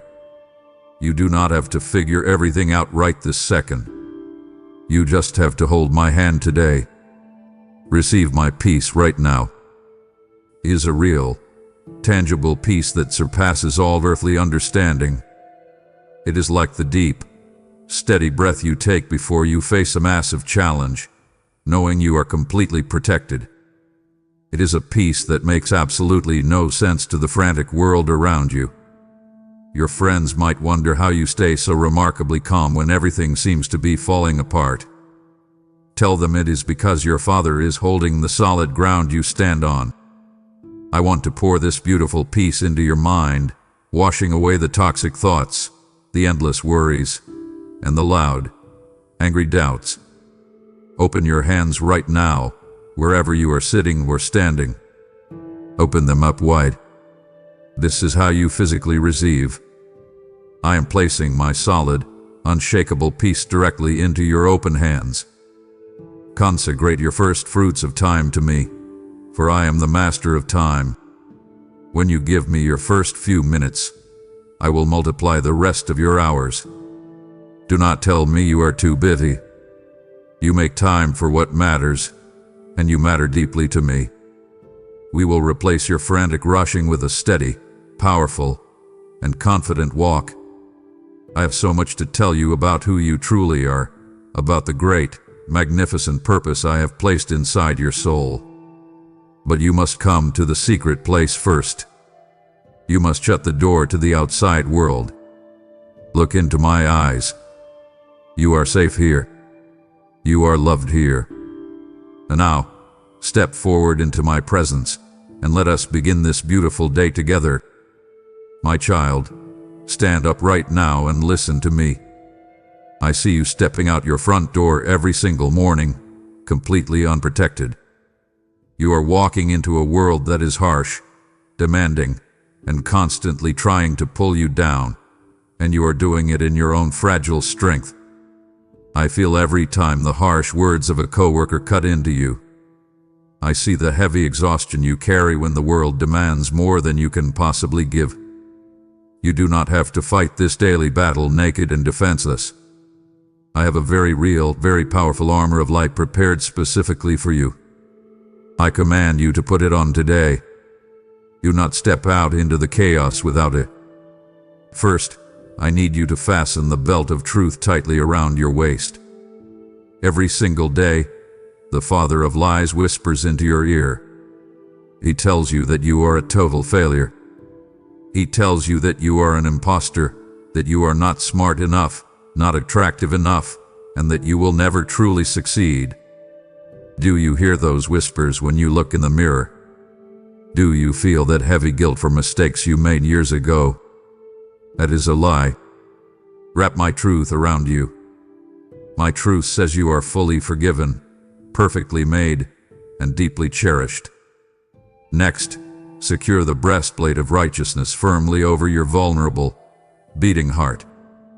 Your heart gets broken so easily by rejection, by the coldness of others, by the sheer unfairness of life. You try to protect it by building walls, by shutting people out, or by pretending you do not care. Stop doing that. Let my righteousness protect your heart. It means you do not have to be perfect. You just have to rest in my perfect love for you. Now look at your feet. You are walking on sharp, painful ground. The drama in your family, the toxic politics at your job, the endless stream of bad news on your screen. It cuts you. I want you to prepare your feet with the readiness of the gospel of peace. When you wear my peace, you can walk straight through a room full of screaming people and angry voices, and you will not stumble. You will carry a calm, steady presence that changes the entire atmosphere. And when the sudden, terrifying attacks come, the unexpected medical bill, the late-night phone call, the sudden wave of intense panic, I command you to lift the heavy shield of faith. Do not drop it. Hold it up high to quench every single fiery dart of doubt that tries to set your mind on fire. Finally, you must protect your mind. I see how you lie awake at 2 in the morning, your mind racing through worst-case scenarios, playing old arguments on an endless loop. Your thoughts are under attack. Don the helmet of salvation to protect your fragile thoughts from fear. You belong to me, and your future is totally secure in my hands. And do not just stand there taking the hits. Wield the sword of the Spirit, which is my living word. When fear tells you that you are going to lose everything, I want you to speak my promises out loud. Speak them into the empty room. Speak them in your car. Use your voice. Tell the darkness to back away, because you are heavily armed, fully loved, and totally protected by the Creator of the universe. My beloved, I want you to look very closely at your life right now. I want you to identify the specific territories where you have allowed anxiety to rule as the boss. Where have you backed down? Is it that promotion you refused to apply for because you were terrified of failing? Is it that deep, meaningful relationship you pushed away because you were too scared of being rejected again? Is it the creative idea, the business, or the dream that you locked away in a drawer because someone once told you it was stupid? I see the exact places where fear has stolen your joy, your money, your peace, and your time. I'm telling you today that ground belongs to you. It is time to take it back. I command you to declare my unbreakable promises over the dark, heavy shadows of your past. I know the past haunts you. I know the mistakes you made 5, 10, or 20 years ago still make you cringe when you close your eyes. You feel like those shadows define you, like they have built a permanent fence around what you are allowed to achieve. I tell you now, I have completely erased those shadows. Step boldly into the assignments I have whispered to your soul. You know exactly what I am talking about. You feel that quiet, persistent pull in your heart to step out, to start something new, to speak up, to change your path. Stop ignoring my voice. Stop waiting for the perfect time, because the perfect time does not exist. You must refuse to let the massive giants in the land dictate your worth. You look at your towering pile of debt. You look at the intimidating people who hold power over your career. You look at the crushing expectations of society, and you feel like a tiny grasshopper. You feel small and powerless. Listen to me. Those giants are nothing to me. Do not let a bank account balance or a difficult boss tell you who you are. I define your worth, and I say you are priceless. Do not let the loud, intimidating voices in your life push you into a corner. Stand up straight. Look those giants right in the eye. I want you to speak life into the dried, dead bones of your abandoned dreams. Remember when you were younger, full of hope, and you actually believed you could change the world. Remember the passion that used to burn inside your chest before life made you cynical and tired. Those dreams are not dead. They are just sleeping. I am blowing my warm breath over them right now. Speak to them. Tell your hope to rise up. Walk with the bold, unquestionable authority of a co-heir with my son. You are not a beggar hoping for scraps from the table of life. You hold the keys to the kingdom. Stop acting like a victim of your circumstances. Reclaim your confidence. Reclaim your peace, and take back every single inch of ground that fear has stolen from you. My precious one, we need to have a very honest conversation about the people you are letting into your life. You are completely exhausted, and a large part of that exhaustion comes from the chains you have tied to people who do not carry my light. I want you to carefully discern the relationships that draw you away from me. You know who they are. They are the friends who only call when they need something, leaving you drained and empty. They are the coworkers who pull you into dark, toxic gossip, making you feel dirty the moment you walk away. They are the family members who constantly belittle your faith and mock your dreams. I love them, but I am commanding you to sever the heavy chains that bind you to their toxicity. First, you must release the bitter, burning anger held against those who have caused you deep pain.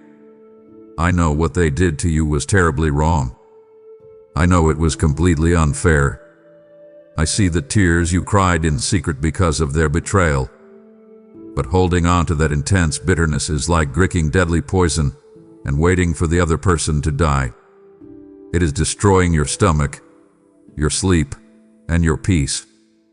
Let it drop from your hands right now. Give that person to me. I am the ultimate judge. Forgive them swiftly, not because what they did was okay, but so that your own prayers are not hindered. You cannot hold on to my hand while your other hand is tightly wrapped around the throat of your enemy. Next, I command you to set firm, unapologetic boundaries that honor the temple of my Holy Spirit. Your mind, your body, and your energy are sacred. They are not a dumping ground for other people's emotional garbage. Saying no is not a sin. It is a vital, holy act of protection. If a relationship constantly leaves you feeling worthless, anxious, or far from me, you must create distance. Walk away from the tables where my name is not honored. You do not belong in conversations that tear other people down. You do not belong in places that require you to hide your light just to fit in. Do not be afraid of the temporary loneliness that comes from walking away. I want you to choose companions who sharpen your faith as iron sharpens iron. Look for the people who speak life into your tired bones. Look for the friends who pray for you when you are too weak to pray for yourself. Look for the mentors who challenge you to step out of your comfort zone and into your divine purpose. You are deeply influenced by the voices you listen to the most. Clear out the static. Cut the heavy ropes of unholy alliances. When you make room in your life by removing the relationships that drain you, I promise I will bring you divine connections that will fill you, support you, and carry you forward into your greatest destiny. Listen to me today, my child. I am looking at you, and I see a royal heir living like a beggar on the street. I have written a massive, limitless inheritance specifically in your name, but you are not claiming it. I want you to aggressively study the Word to know the exact riches I have promised you. Do not let your Bible gather dust on a shelf while you search the internet for answers to your deep anxiety. The internet does not know you. I do. My word is a legal document, a binding promise that guarantees your peace, your provision, and your total protection. You must read it so you know exactly what is rightfully yours. I command you to refuse to trade your magnificent birthright for a cheap bowl of worldly comfort. I see you doing this every day. You come home from work utterly stressed, and instead of coming to me for deep, lasting rest, you numb your pain. You scroll endlessly on your phone for hours, staring at other people's fake lives. You binge watch shows until your eyes burn. You buy things you do not need, with money you do not have, just to feel a tiny, fleeting spark of happiness for 5 minutes. That is trading your eternal birthright for a cold bowl of stew. It will never, ever satisfy you. Stop running to cheap distractions. Run to me. I offer a peace that actually heals your tired brain and a joy that stays with you even when the money is tight. I want you to boldly claim the spiritual gifts I have deposited deep within your spirit. You have incredible empathy that can heal a broken friend. You have quiet, strong wisdom that can solve massive problems at your job. You have a voice that can bring profound comfort to the hurting. Why are you hiding these gifts? Why are you playing small so that other people will feel comfortable? Use what I gave you. Guard your heart fiercely, for from it flow the actual springs of your life.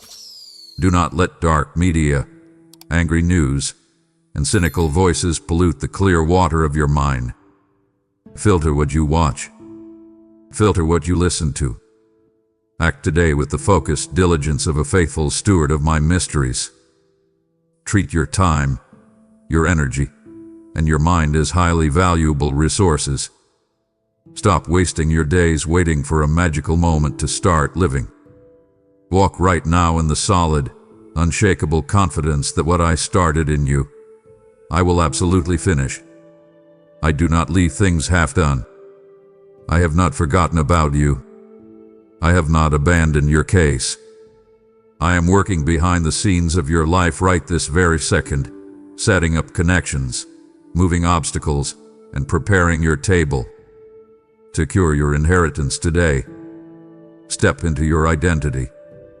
Stop living beneath the incredible standard I have set for your beautiful life.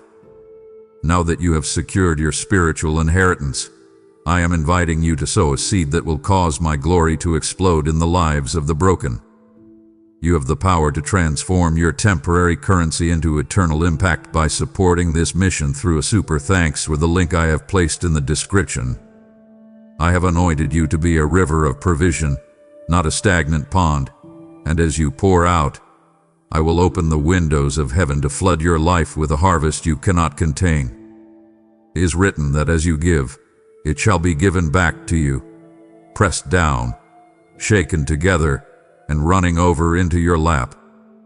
I am calling you to partner with my heart right now to ensure that my word reaches every desperate soul searching for this same inheritance. Do not let this divine appointment pass you by while your hand is still closed. I command you to release a gift of faith today and watch how I multiply your bread and protect your storehouse.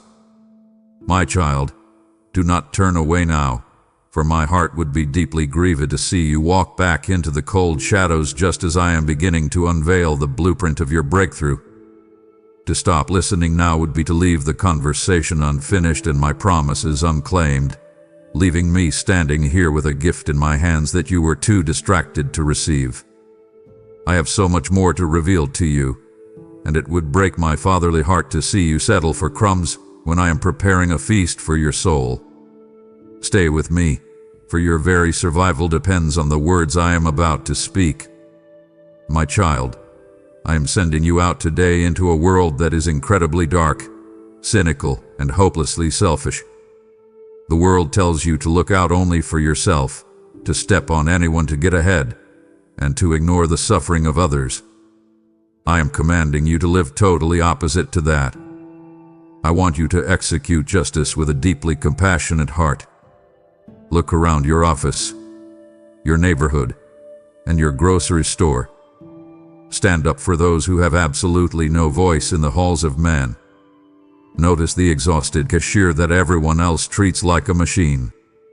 Notice the quiet coworker who constantly gets spoken over in meetings. Notice the neighbor who is struggling to carry their groceries. You be the one to speak up. You be the one to step in. Offer sweet, healing mercy as freely as I have showered it upon you. When someone cuts you off in traffic, when a tired server messes up your order, when your spouse snaps at you because they had a terrible day, do not instantly attack back. Stop the cycle of anger right there. Take a breath and offer mercy. You have messed up countless times, and I have always forgiven you. Give that same grace away. I am calling you to be a bright, burning beacon of hope in a dark and cynical generation. When everyone else is complaining about how terrible the world is, I want you to be the person who speaks life, who looks for the good, and who brings a calm, steady light into the room. Practice radical, uncomfortable generosity before greed takes root in your own heart. Greed sneaks up on you. It makes you terrified of not having enough, causing you to close your fist tightly around your money and your time. Open your hand. Give when it hurts a little. Pay for the coffee of the person behind you. Tip the struggling server more than they expect. Give your precious time to sit and truly listen to a friend who is crying. Radical generosity breaks the tight, suffocating grip of fear over your finances. And now, I give you the hardest command. Love your enemies to completely confound the logic of the darkness. I know the person who betrayed you. I know the boss who took credit for your hard work. I know the relative who constantly insults you. The world says to hate them, to plot revenge, to destroy them. I say, pray for them. Bless them. When you refuse to hate, you literally break the power of darkness in your own life. It confuses the enemy. It sets you totally free from the heavy chain of resentment. Let your everyday actions, your small choices, and your quiet words reflect the true character of the kingdom of heaven. Go out today and be my hands, my feet, and my beating heart to a world that is desperate for real love. My child, I want you to pay very close attention to what is happening inside your mind right now. Your brain is completely exhausted. You are carrying a heavy, suffocating mental fog that I never intended for you to carry. I look at you, and I see how much trash and noise you are letting into the sacred space of your thoughts. You wake up and immediately pull the glowing screen of your phone up to your face, letting the panic, the anger, and the crisis of the entire world dump right into your spirit before you have even said good morning to me. I command you right now to cast down every single high thing that tries to exalt itself against my knowledge.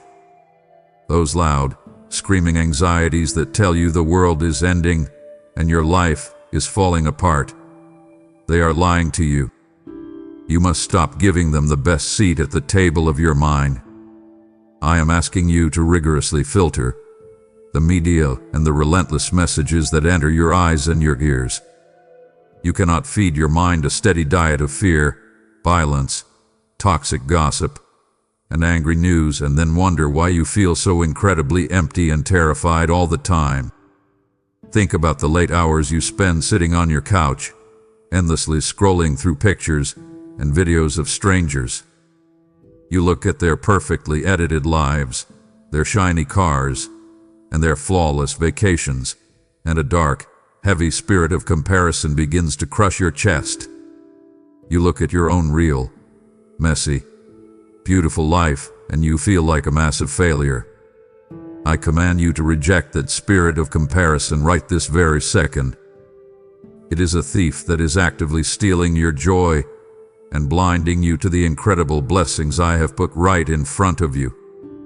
Instead of consuming the world's panic, you must renew your mind every single day through the gentle, washing power of my word. I want you to take control of your focus. When the terrifying thoughts about your health, your bank account, or your children start to spiral out of control, I want you to stop them immediately. Meditate on whatever is true, whatever is noble, whatever is right, and whatever is pure. You have the power to change the channel in your head. When a thought comes in that tells you that you are worthless, you grab that thought, you hold it up to my light, and you say, "No. My Father says I am deeply loved and totally forgiven." You must focus your inner gaze strictly on the beauty of my holiness. I want you to create quiet spaces in your day where the screens are turned completely off, where the radio is silent, and where nobody is asking you for anything. In that silence, I will begin to clean the dirty windows of your mind. I will wash away the cynical thoughts. I will remove the deep mental fatigue that makes you want to give up. I will replace your heavy confusion with sharp, crystal clear direction. But you have to do your part. You are the gatekeeper of your own mind. Guard it fiercely. Do not let the world dump its garbage into the beautiful, holy vessel I created to carry my presence. My precious one, let us walk together through the front door of your home. What do you feel when you step inside? Do you feel a deep, comforting peace, or do you feel a heavy wall of tension, stress, and unspoken anger?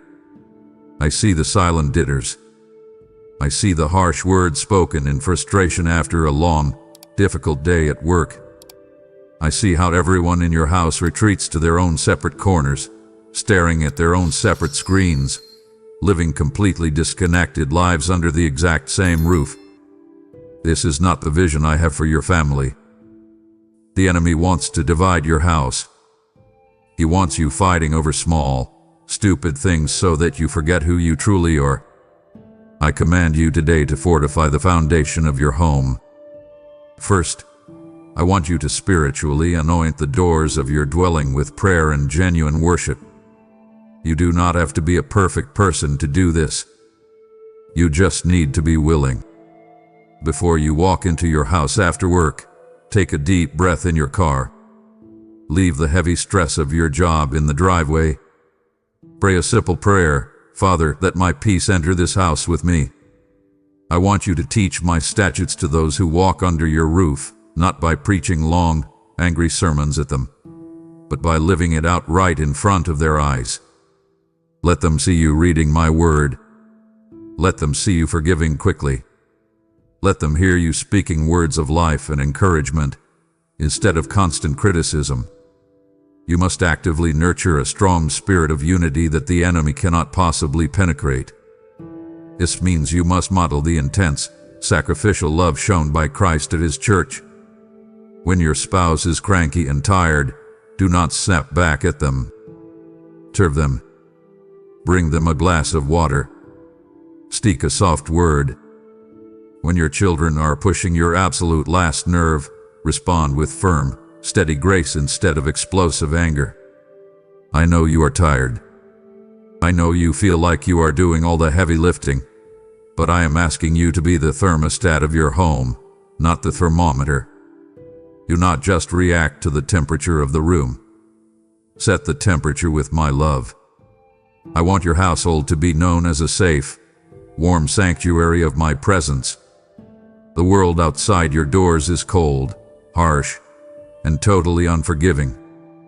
Your home must be the exact opposite. It must be a place where wounds are healed, where mistakes are forgiven, and where everyone feels completely safe to be themselves. I command you to rebuild the family altar before the endless distractions of this age completely intrude and steal your loved ones away. Eat together. Daughter together. Pray together, even if it is just for 1 short minute before bed. If you invite me into the center of your living room, I will become the solid rock beneath your floorboards. I will build your house, and no storm will ever be able to tear it down. Listen to me carefully, my child. You are living in a fast-paced, deeply impatient world that demands instant results for absolutely everything. If a package takes more than a day to arrive, you get frustrated. If a prayer is not answered by Tuesday, you think I have abandoned you. This rushed, angry pace is bleeding into your soul, and it is making you harsh, short-tempered, and easily provoked. I am commanding you today to stop rushing and start cultivating the deep, lasting fruit of my spirit. You need this fruit now more than ever, because the days are difficult, and you will not survive the pressure on your own limited strength. I want you to let my love be your very first response to every single provocation. When the driver cuts you off in heavy traffic, when your coworker sends that incredibly rude and passive-aggressive email, or when a stranger insults you online, your flesh wants to attack. Your flesh wants to teach them a lesson. I command you to stop. Take a breath. Choose to respond with unmerited kindness. Show sweet, disarming kindness to the unthankful and the unholy alike. When you do this, you completely break the cycle of anger in the world. You confuse the darkness. You prove that you are walking in a totally different power. You must choose absolute joy even when your current circumstances seem completely bleak. Joy is not a bubbly, fake happiness that pretends everything is fine. Joy is a deep, fierce weapon of war. When your bank account is low, when the medical report is scary, and when you feel completely alone, you can still choose joy because you know I am already holding the final victory. I command you to practice radical patience. You are in a waiting season right now, and you hate it. You want to force the door open. You want to make things happen in your own strength. Stop striving. Exercise intense self-control when your flesh desperately desires to wander off the path or escape the pain through bad habits. Walk in steady, quiet faithfulness, for I am completely faithful to you. Keep showing up. Keep doing the right thing when absolutely nobody is clapping for you. Keep working hard at your job even when your boss overlooks you. Keep loving your family even when they do not say thank you. The world tells you to quit when things get hard, to walk away when you are not immediately rewarded. I am telling you to plant your feet firmly in the ground and grow. Cultivate this beautiful fruit. Let my spirit soften your hard edges. Let me make you a person of deep peace, profound patience, and unshakable love, so that when the world bumps into you, all that spills out is my incredible grace. My beloved, look at the life I have placed right in front of you. I see how you drag yourself out of bed on a Monday morning, filled with total dread about the work week ahead. You look at your daily job, your daily chores, and your daily routine, and you think it is all completely pointless. You are waiting. You are waiting for some magical future moment, a perfect set of conditions, before you finally start living out your true purpose. You tell yourself, when I get more money, then I will be generous, or when I get a better job, then I will be happy, or when the world calms down, then I will plant my seeds. I command you to stop waiting. I am telling you to occupy the exact space you are in until I return. I want you to heavily invest your talents in the bold expansion of my kingdom right now, today. Do not wait for the perfect economy. Do not wait for the perfect government. The conditions will never be perfect on this broken earth. You must be the bright, undeniable light on the hill that absolutely cannot be hidden by current events. When people around you are panicking about the news, spreading fear, and hoarding their resources, I want you to stand tall with total confidence. I want you to conduct your business and your work with a level of integrity that deeply honors my name. Do not cut corners. Do not cheat. Do not engage in the dirty politics of your workplace. I command you to view your ordinary, daily work as a high, holy act of divine worship. Whether you are driving a delivery truck, typing numbers into a computer, building a house, or staying home to raise your young children, you are doing holy work. If you do it with a heart of excellence, you are worshiping me. You do not have to be a pastor on a stage to do ministry. Your ministry is the break room at your office. Your ministry is the grocery store aisle. Your ministry is the way you treat the person serving your food. Stop looking for a grand stage and start serving faithfully right where your feet are planted. You must live with a sharp, eternal perspective that completely outweighs any temporary, worldly gain.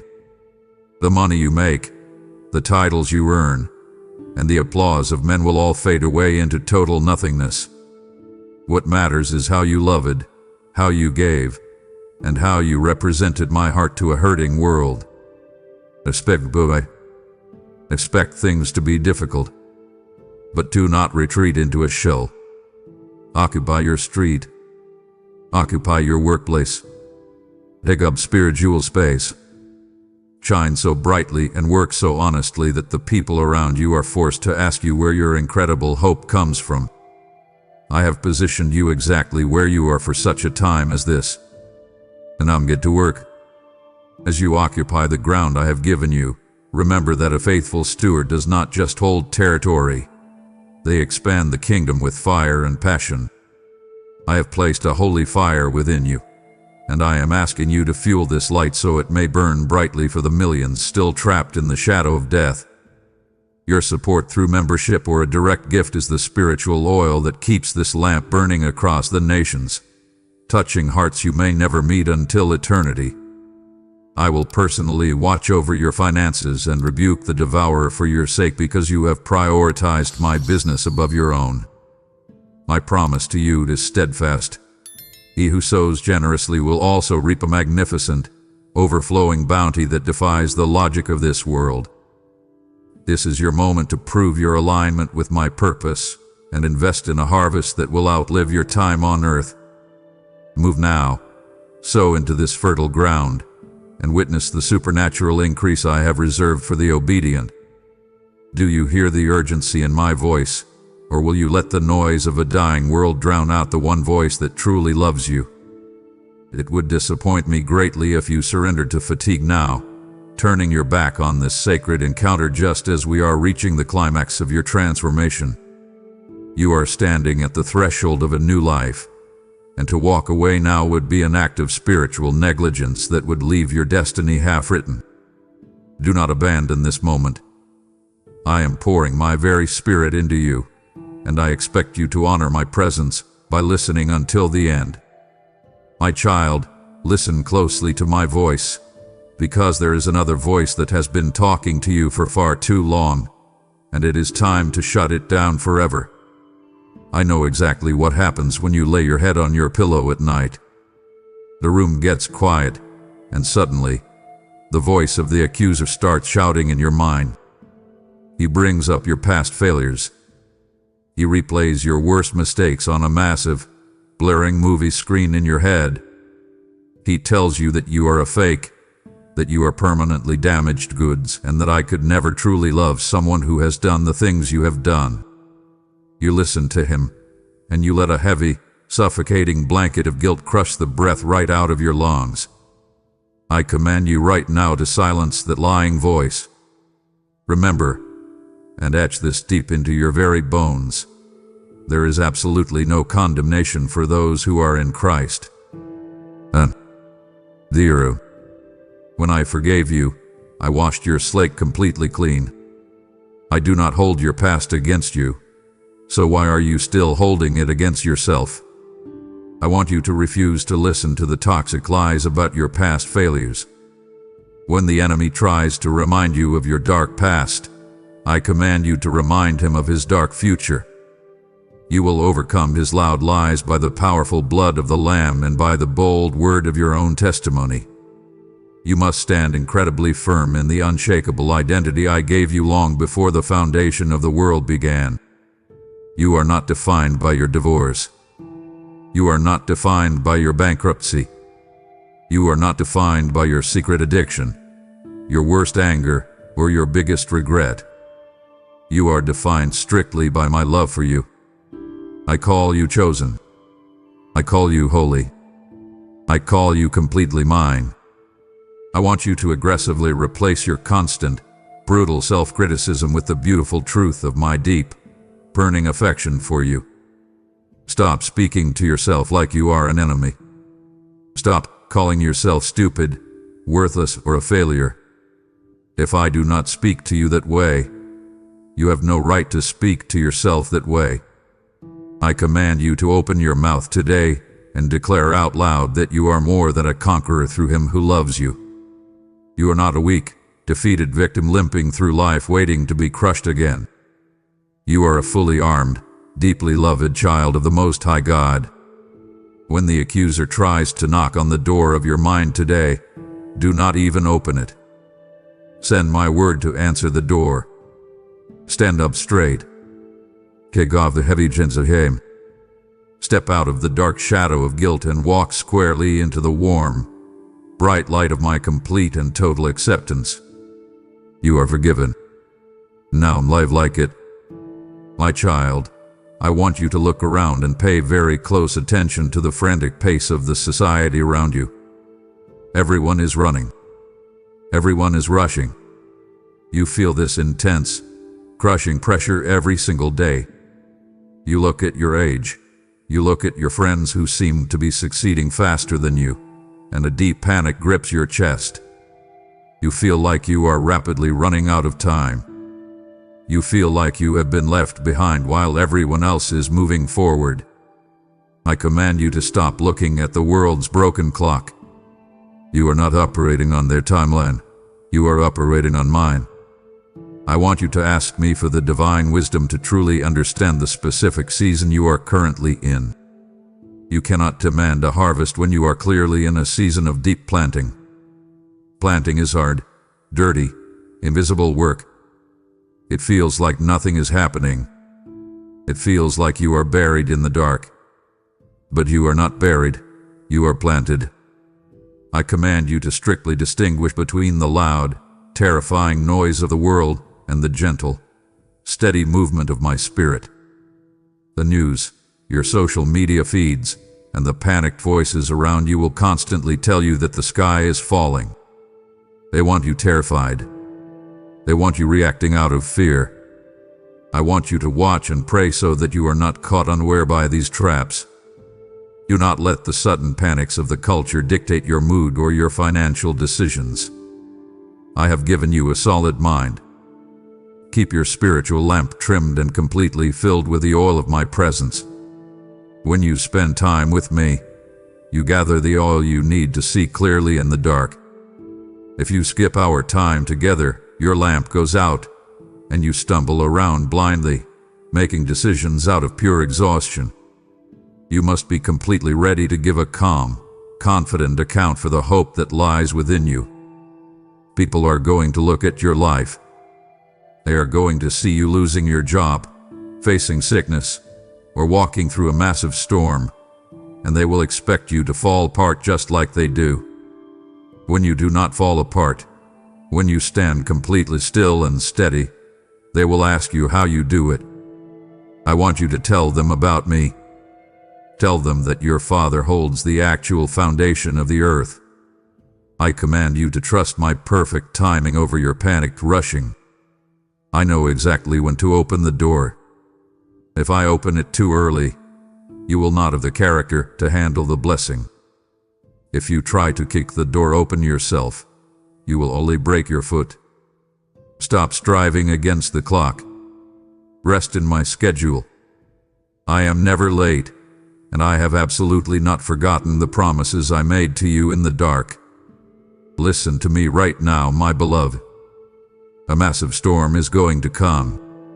I am not telling you this to scare you. I am telling you this to prepare you. You have seen it happen to others. You see the sudden phone call in the middle of the night that changes everything. You see the unexpected medical diagnosis. You see the sudden betrayal by someone you trusted with your entire heart. When those violent winds hit your life, your survival depends entirely on how deep your roots go. Right now, I see you trying to survive on very shallow roots.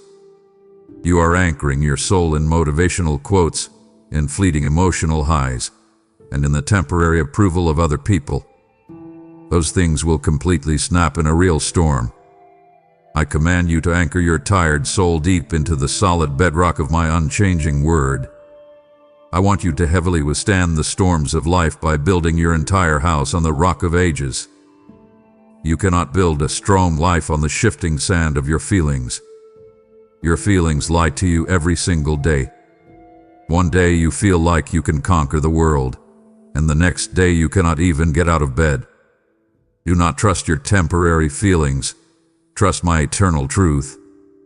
I command you to drink deeply from the living water that absolutely never runs dry. You are incredibly thirsty, and I see you constantly drinking from dirty, shallow puddles. You run to cheap entertainment, toxic relationships, and addictive habits just to numb the pain for a few hours.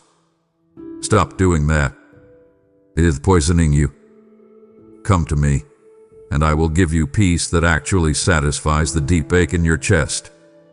You must allow the painful, frustrating trials of today to produce the massive endurance you will need for tomorrow.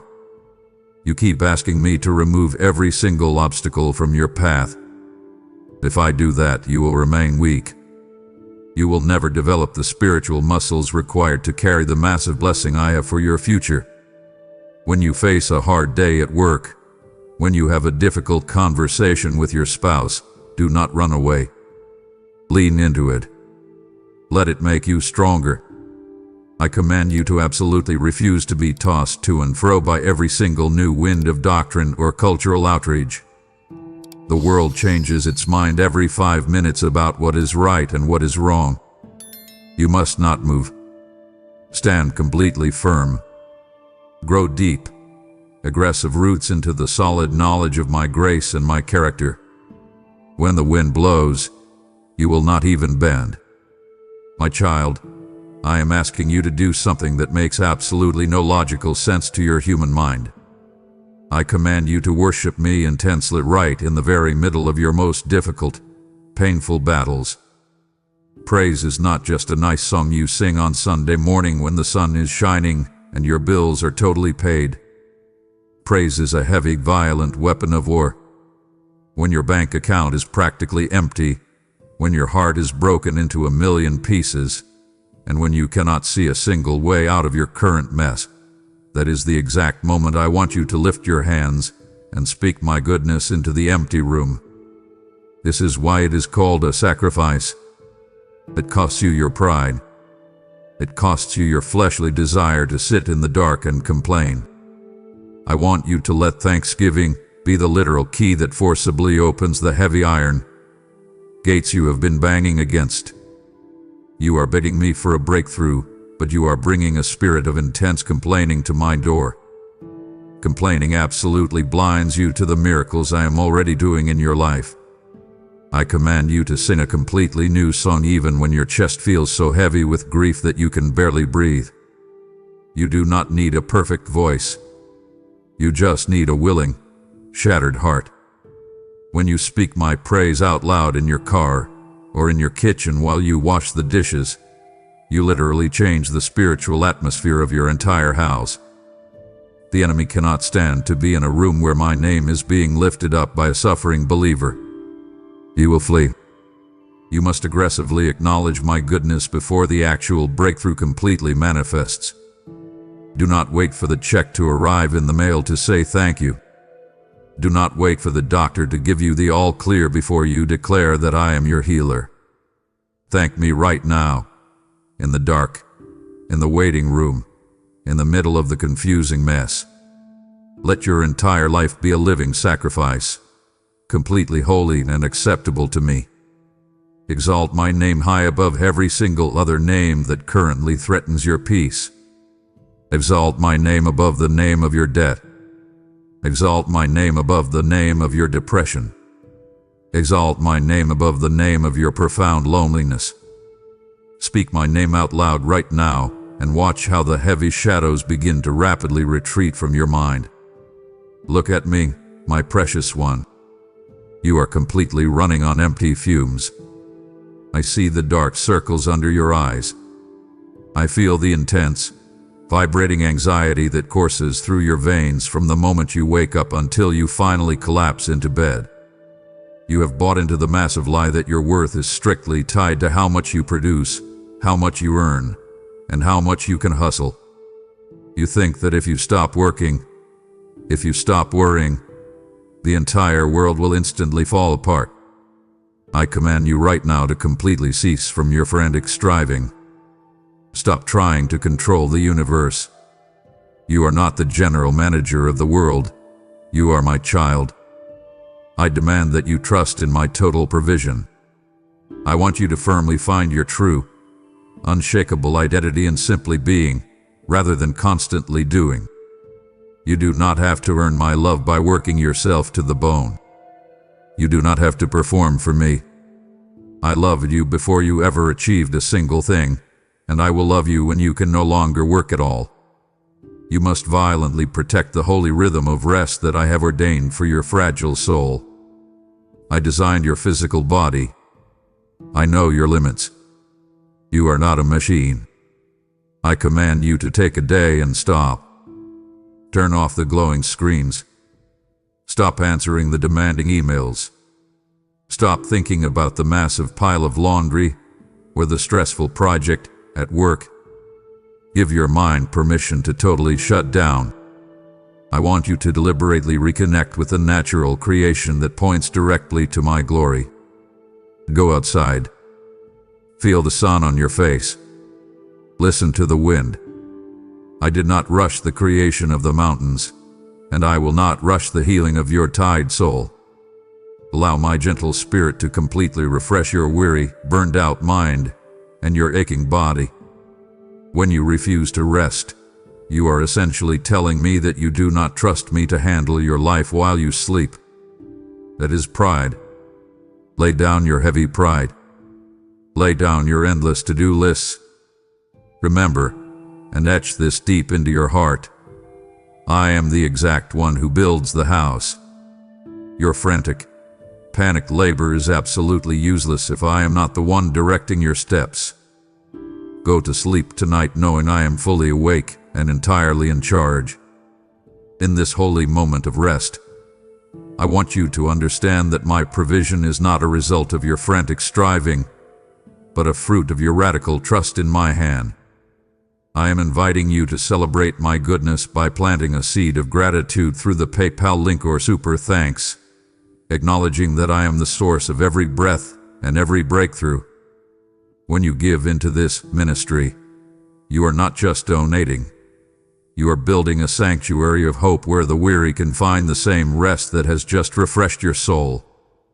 I will cause my favor to surround you like a shield, and your generosity will become a sweet-smelling sacrifice that moves my heart to act on your behalf. Remember, I love a cheerful giver, and I am ready to pour out a double portion of manna upon your household for your willingness to share. Trust me with what is in your hand, and I will trust you with the riches of my kingdom. Take action this very second and let your giving be the loud amen to the peace I have spoken over you. I am looking into your soul, and it would wound me deeply to see you drift into sleep or distraction while I am offering you the keys to your eternal freedom. To cut this connection now would be to tell me that your temporary comforts are more valuable than my divine instructions, and that choice would leave a void in my heart that only your presence can fill. We have traveled so far together in this quiet room, and to stop now would be to leave the bridge half built. Lean in closer, for the next words I speak are the ones your heart has been crying out for in the middle of the night. My child, I am calling you to step out of your safe, comfortable boat and walk directly onto the crashing waves. I command you to follow my lead even when the final destination is completely hidden from your eyes. You want me to give you a highly detailed, step-by-step map for your entire life before you take a single step forward. You want guarantees. You want a safety net. I do not work that way. I am asking for your absolute, radical obedience. I want you to say a firm, confident yes to my quiet promptings long before your logical brain fully understands the how. When I tell you to move, I want you to move. I will provide the bridge when your foot is already hovering over the empty air. You must choose to trust that my complex ways are infinitely higher than your limited ways.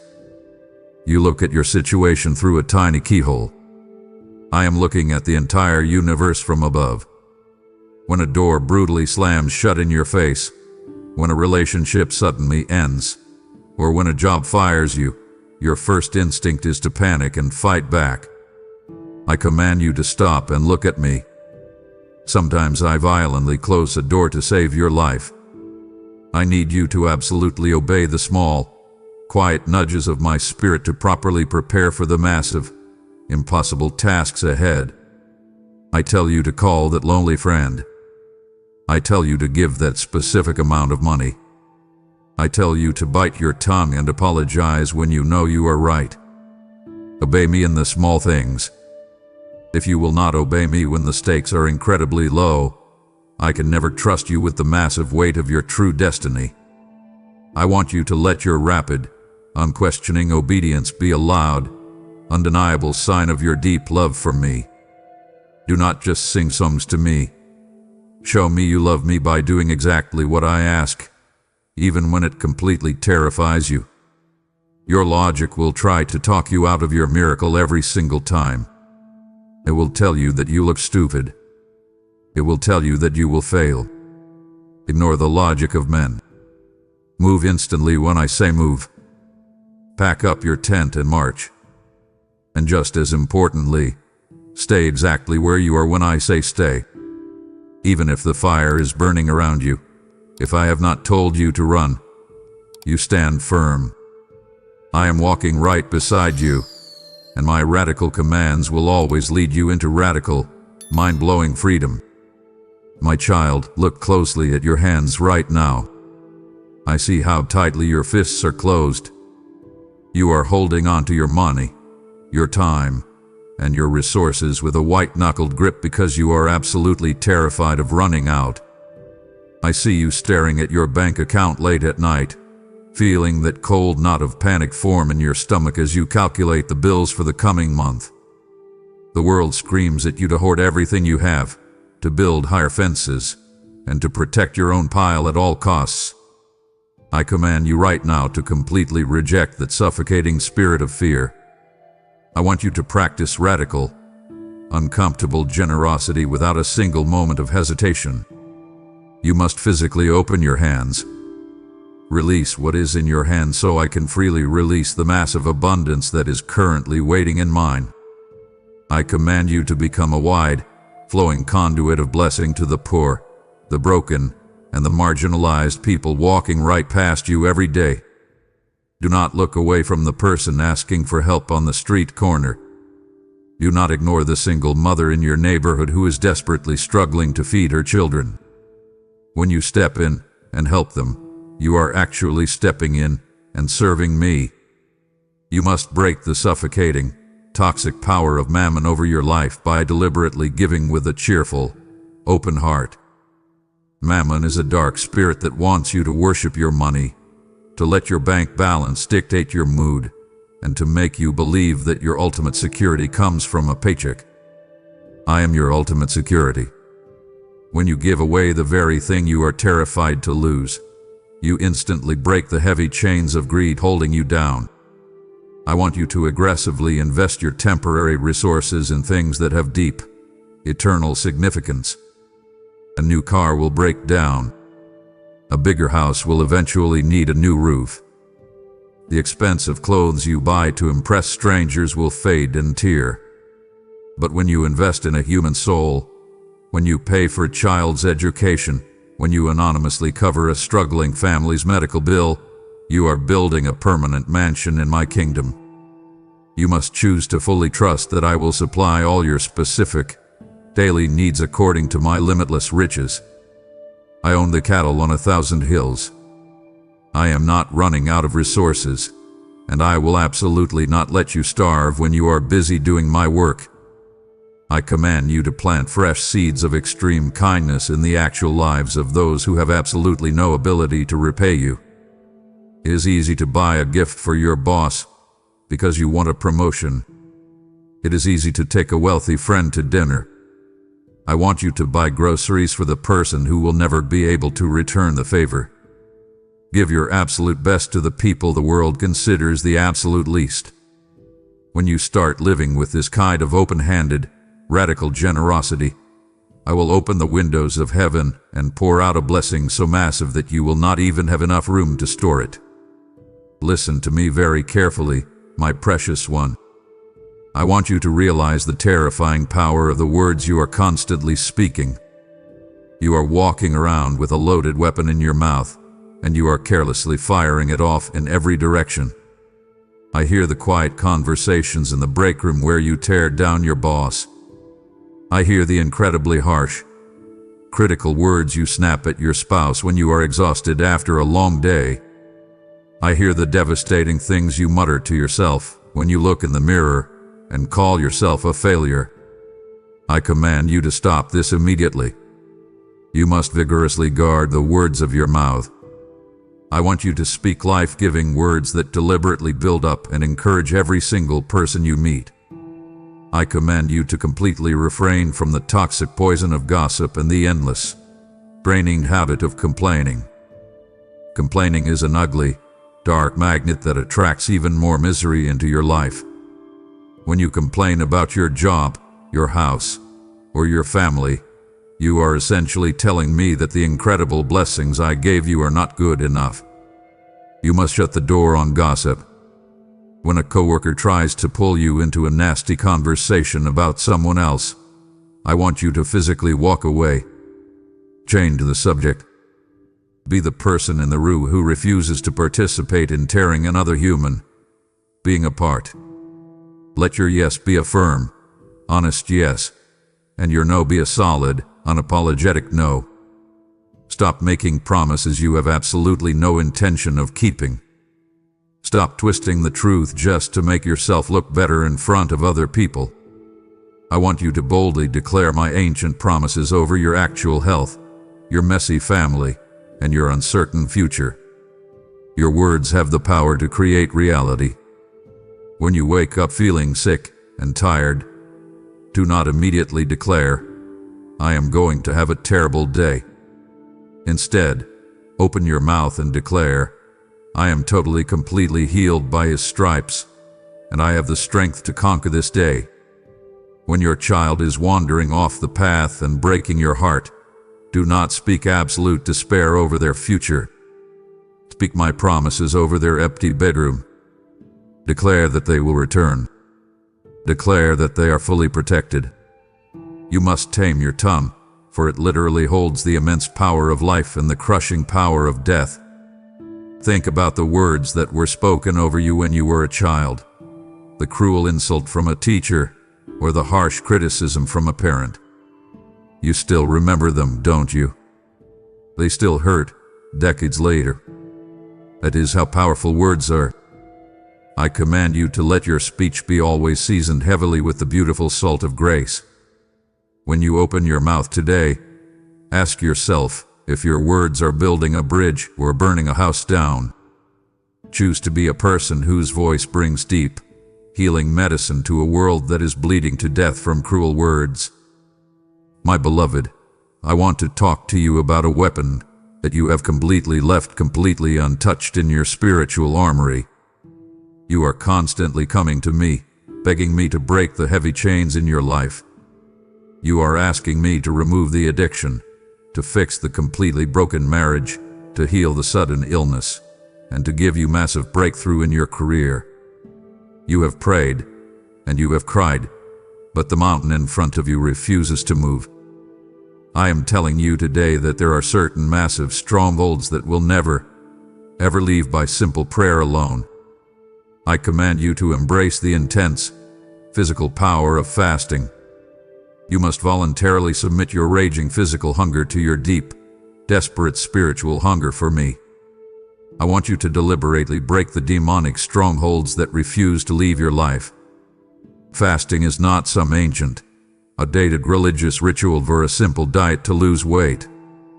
It is a violent, intentional act of spiritual warfare. When you say no to the physical food that your body is screaming for, you are putting your flesh in absolute submission to your spirit. You are starving the physical to feed the eternal. I command you to sharpen your dull spiritual hearing through the strict discipline of denial. Right now, your spirit is sluggish and heavy because you are constantly stuffing yourself with the comforts of this world, with heavy food, with hours of mindless entertainment, with the endless scrolling on your glowing screens. You cannot hear my quiet whisper over the incredibly loud demands of your own stomach and your own entertainment. I want you to seek my face right now with a raw desperation that literally moves the heavens. Turn the plate over. Shut off the television. Put the phone in another room. For one meal, for one whole day, or for 3 days, I want you to replace your actual food with my living word. Every single time your stomach growls, every time your head aches from the lack of sugar or caffeine, let it be a loud alarm clock that reminds you to pray. Use that physical pain to intercede for your sick friend. Use that intense craving to cry out for the salvation of your lost child.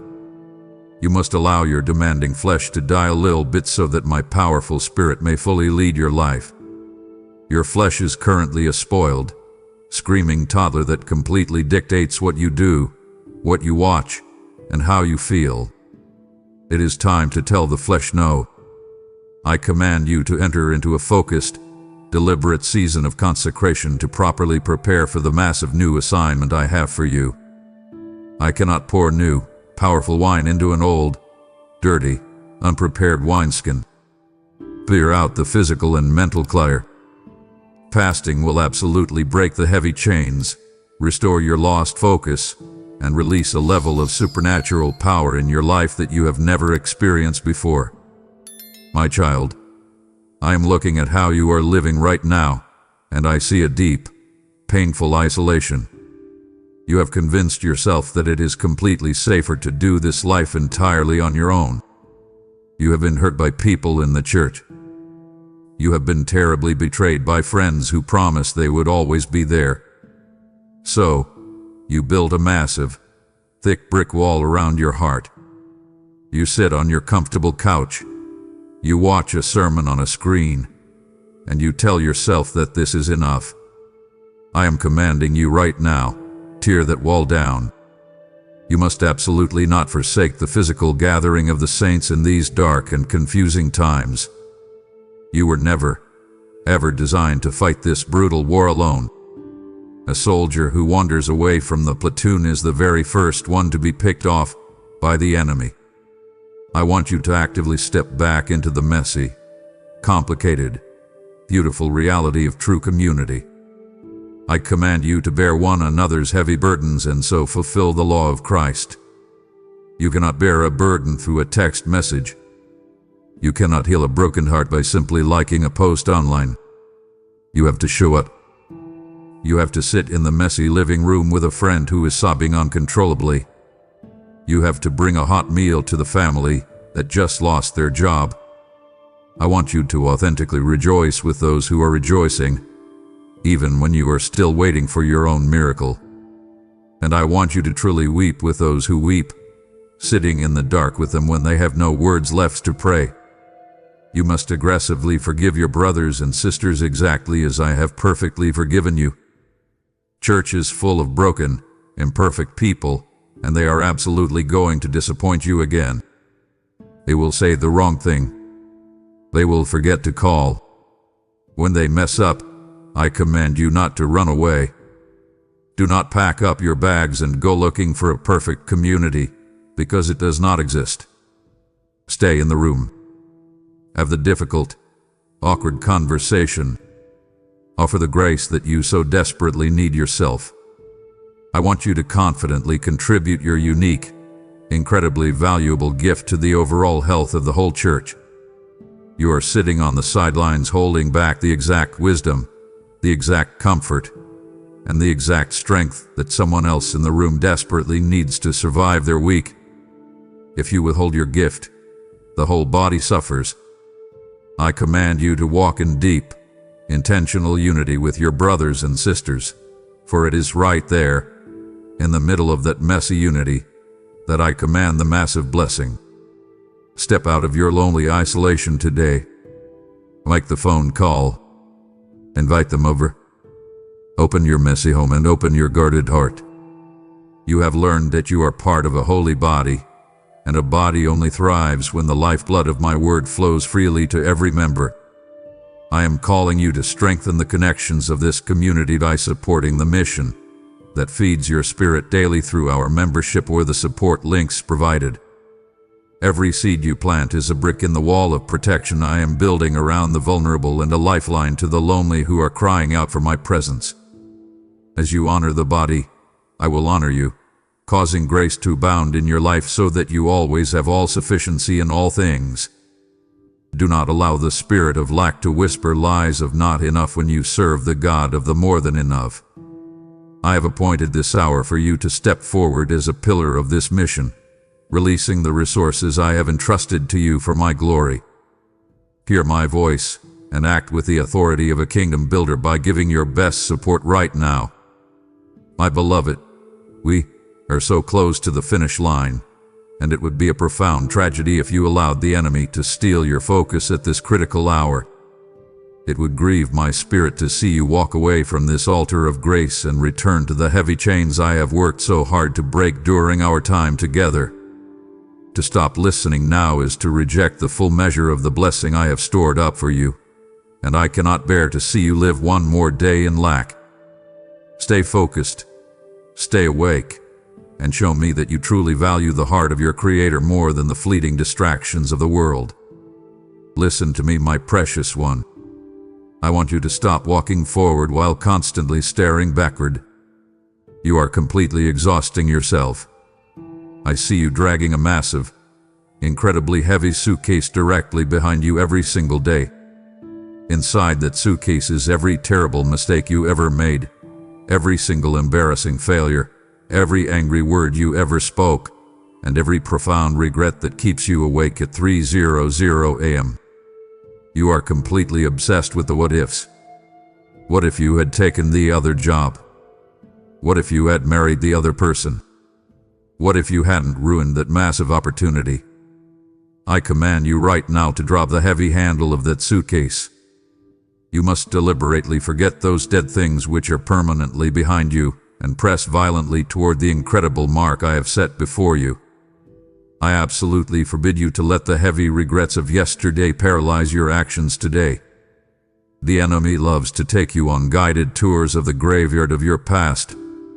He points at the tombstones of your old failures and tells you that you will never amount to anything more than your worst mistake. I command you to stop visiting that graveyard. I have buried your sins in the deepest part of the ocean, and I have placed a sign that says no fishing. Stop pulling up the garbage that I have already totally forgiven. You must humbly and quickly accept my fresh mercy, which is brand new every single morning when the sun comes up. Yesterday's grace is gone. Today's grace is fully waiting for you right now. You must completely stop looking back at the dark Egypt that I have already miraculously delivered you from.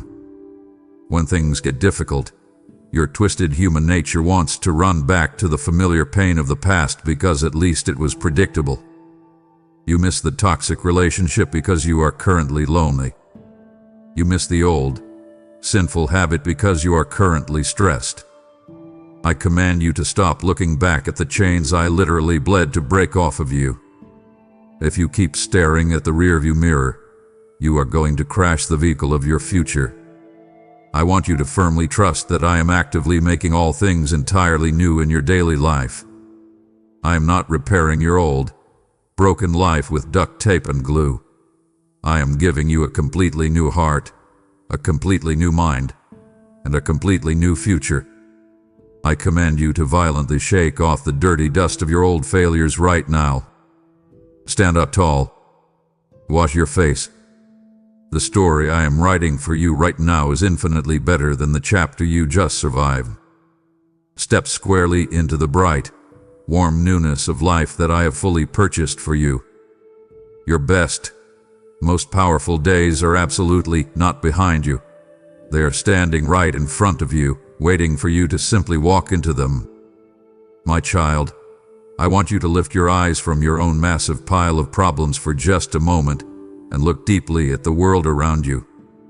You are constantly consumed by your own survival, your own bills, and your own fears. But all around you, there are people who are drowning in an ocean of absolute despair without a single life raft. I command you to stand firmly in the gap for those who do not yet know my name. You must become a strong, unshakable bridge for the broken. Look at the coworker who hides their drinking problem behind a fake, forced smile. Look at the teenager down the street who feels so entirely invisible that they want to give up on life completely. I see their silent tears. I want you to see them, too. I command you to pray aggressively for the leaders of your city and the leaders of the nations, that true peace may finally prevail. You spend hours complaining about politicians, yelling at the television screen, and arguing with strangers on the internet. That changes absolutely nothing. It only fills your own heart with dark, bitter poison. Stop complaining and start praying.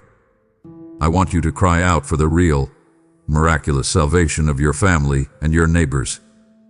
I know you have that one family member who mocks your faith, who refuses to speak to you, and who seems completely unreachable. Do not write them off. I specialize in the impossible. Keep knocking on the doors of heaven for their soul.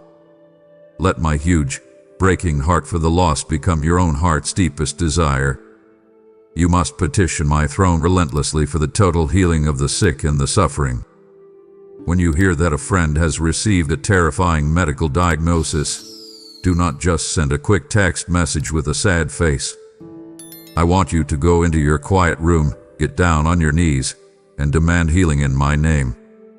You must become a fiercely awake watchman on the wall for your entire generation.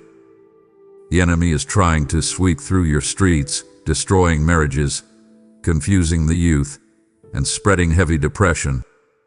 I am looking for someone who will stand up in the darkness, hold up a bright lantern, and say, "Not on my watch." Let your prayers be the heavy artillery that clears the path for my love to flood into your city. Listen to me carefully, my beloved. The world you live in is totally obsessed with building a personal brand. Everywhere you look, people are frantically fighting for attention, desperate to prove how smart, how wealthy, and how successful they are.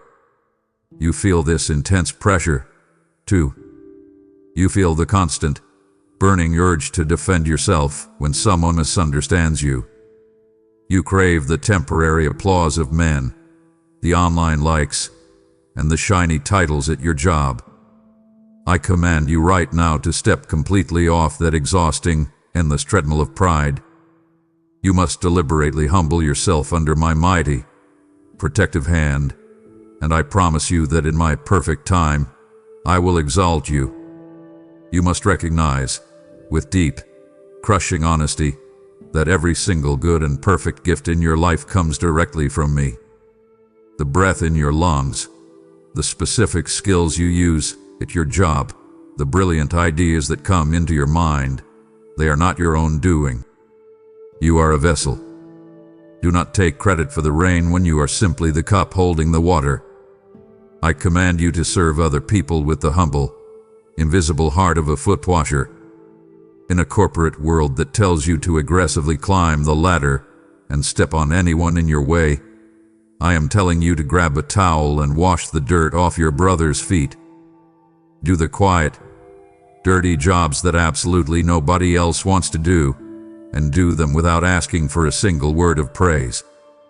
I want you to fiercely resist the sneaky, quiet pride that always leads to a sudden, painful fall.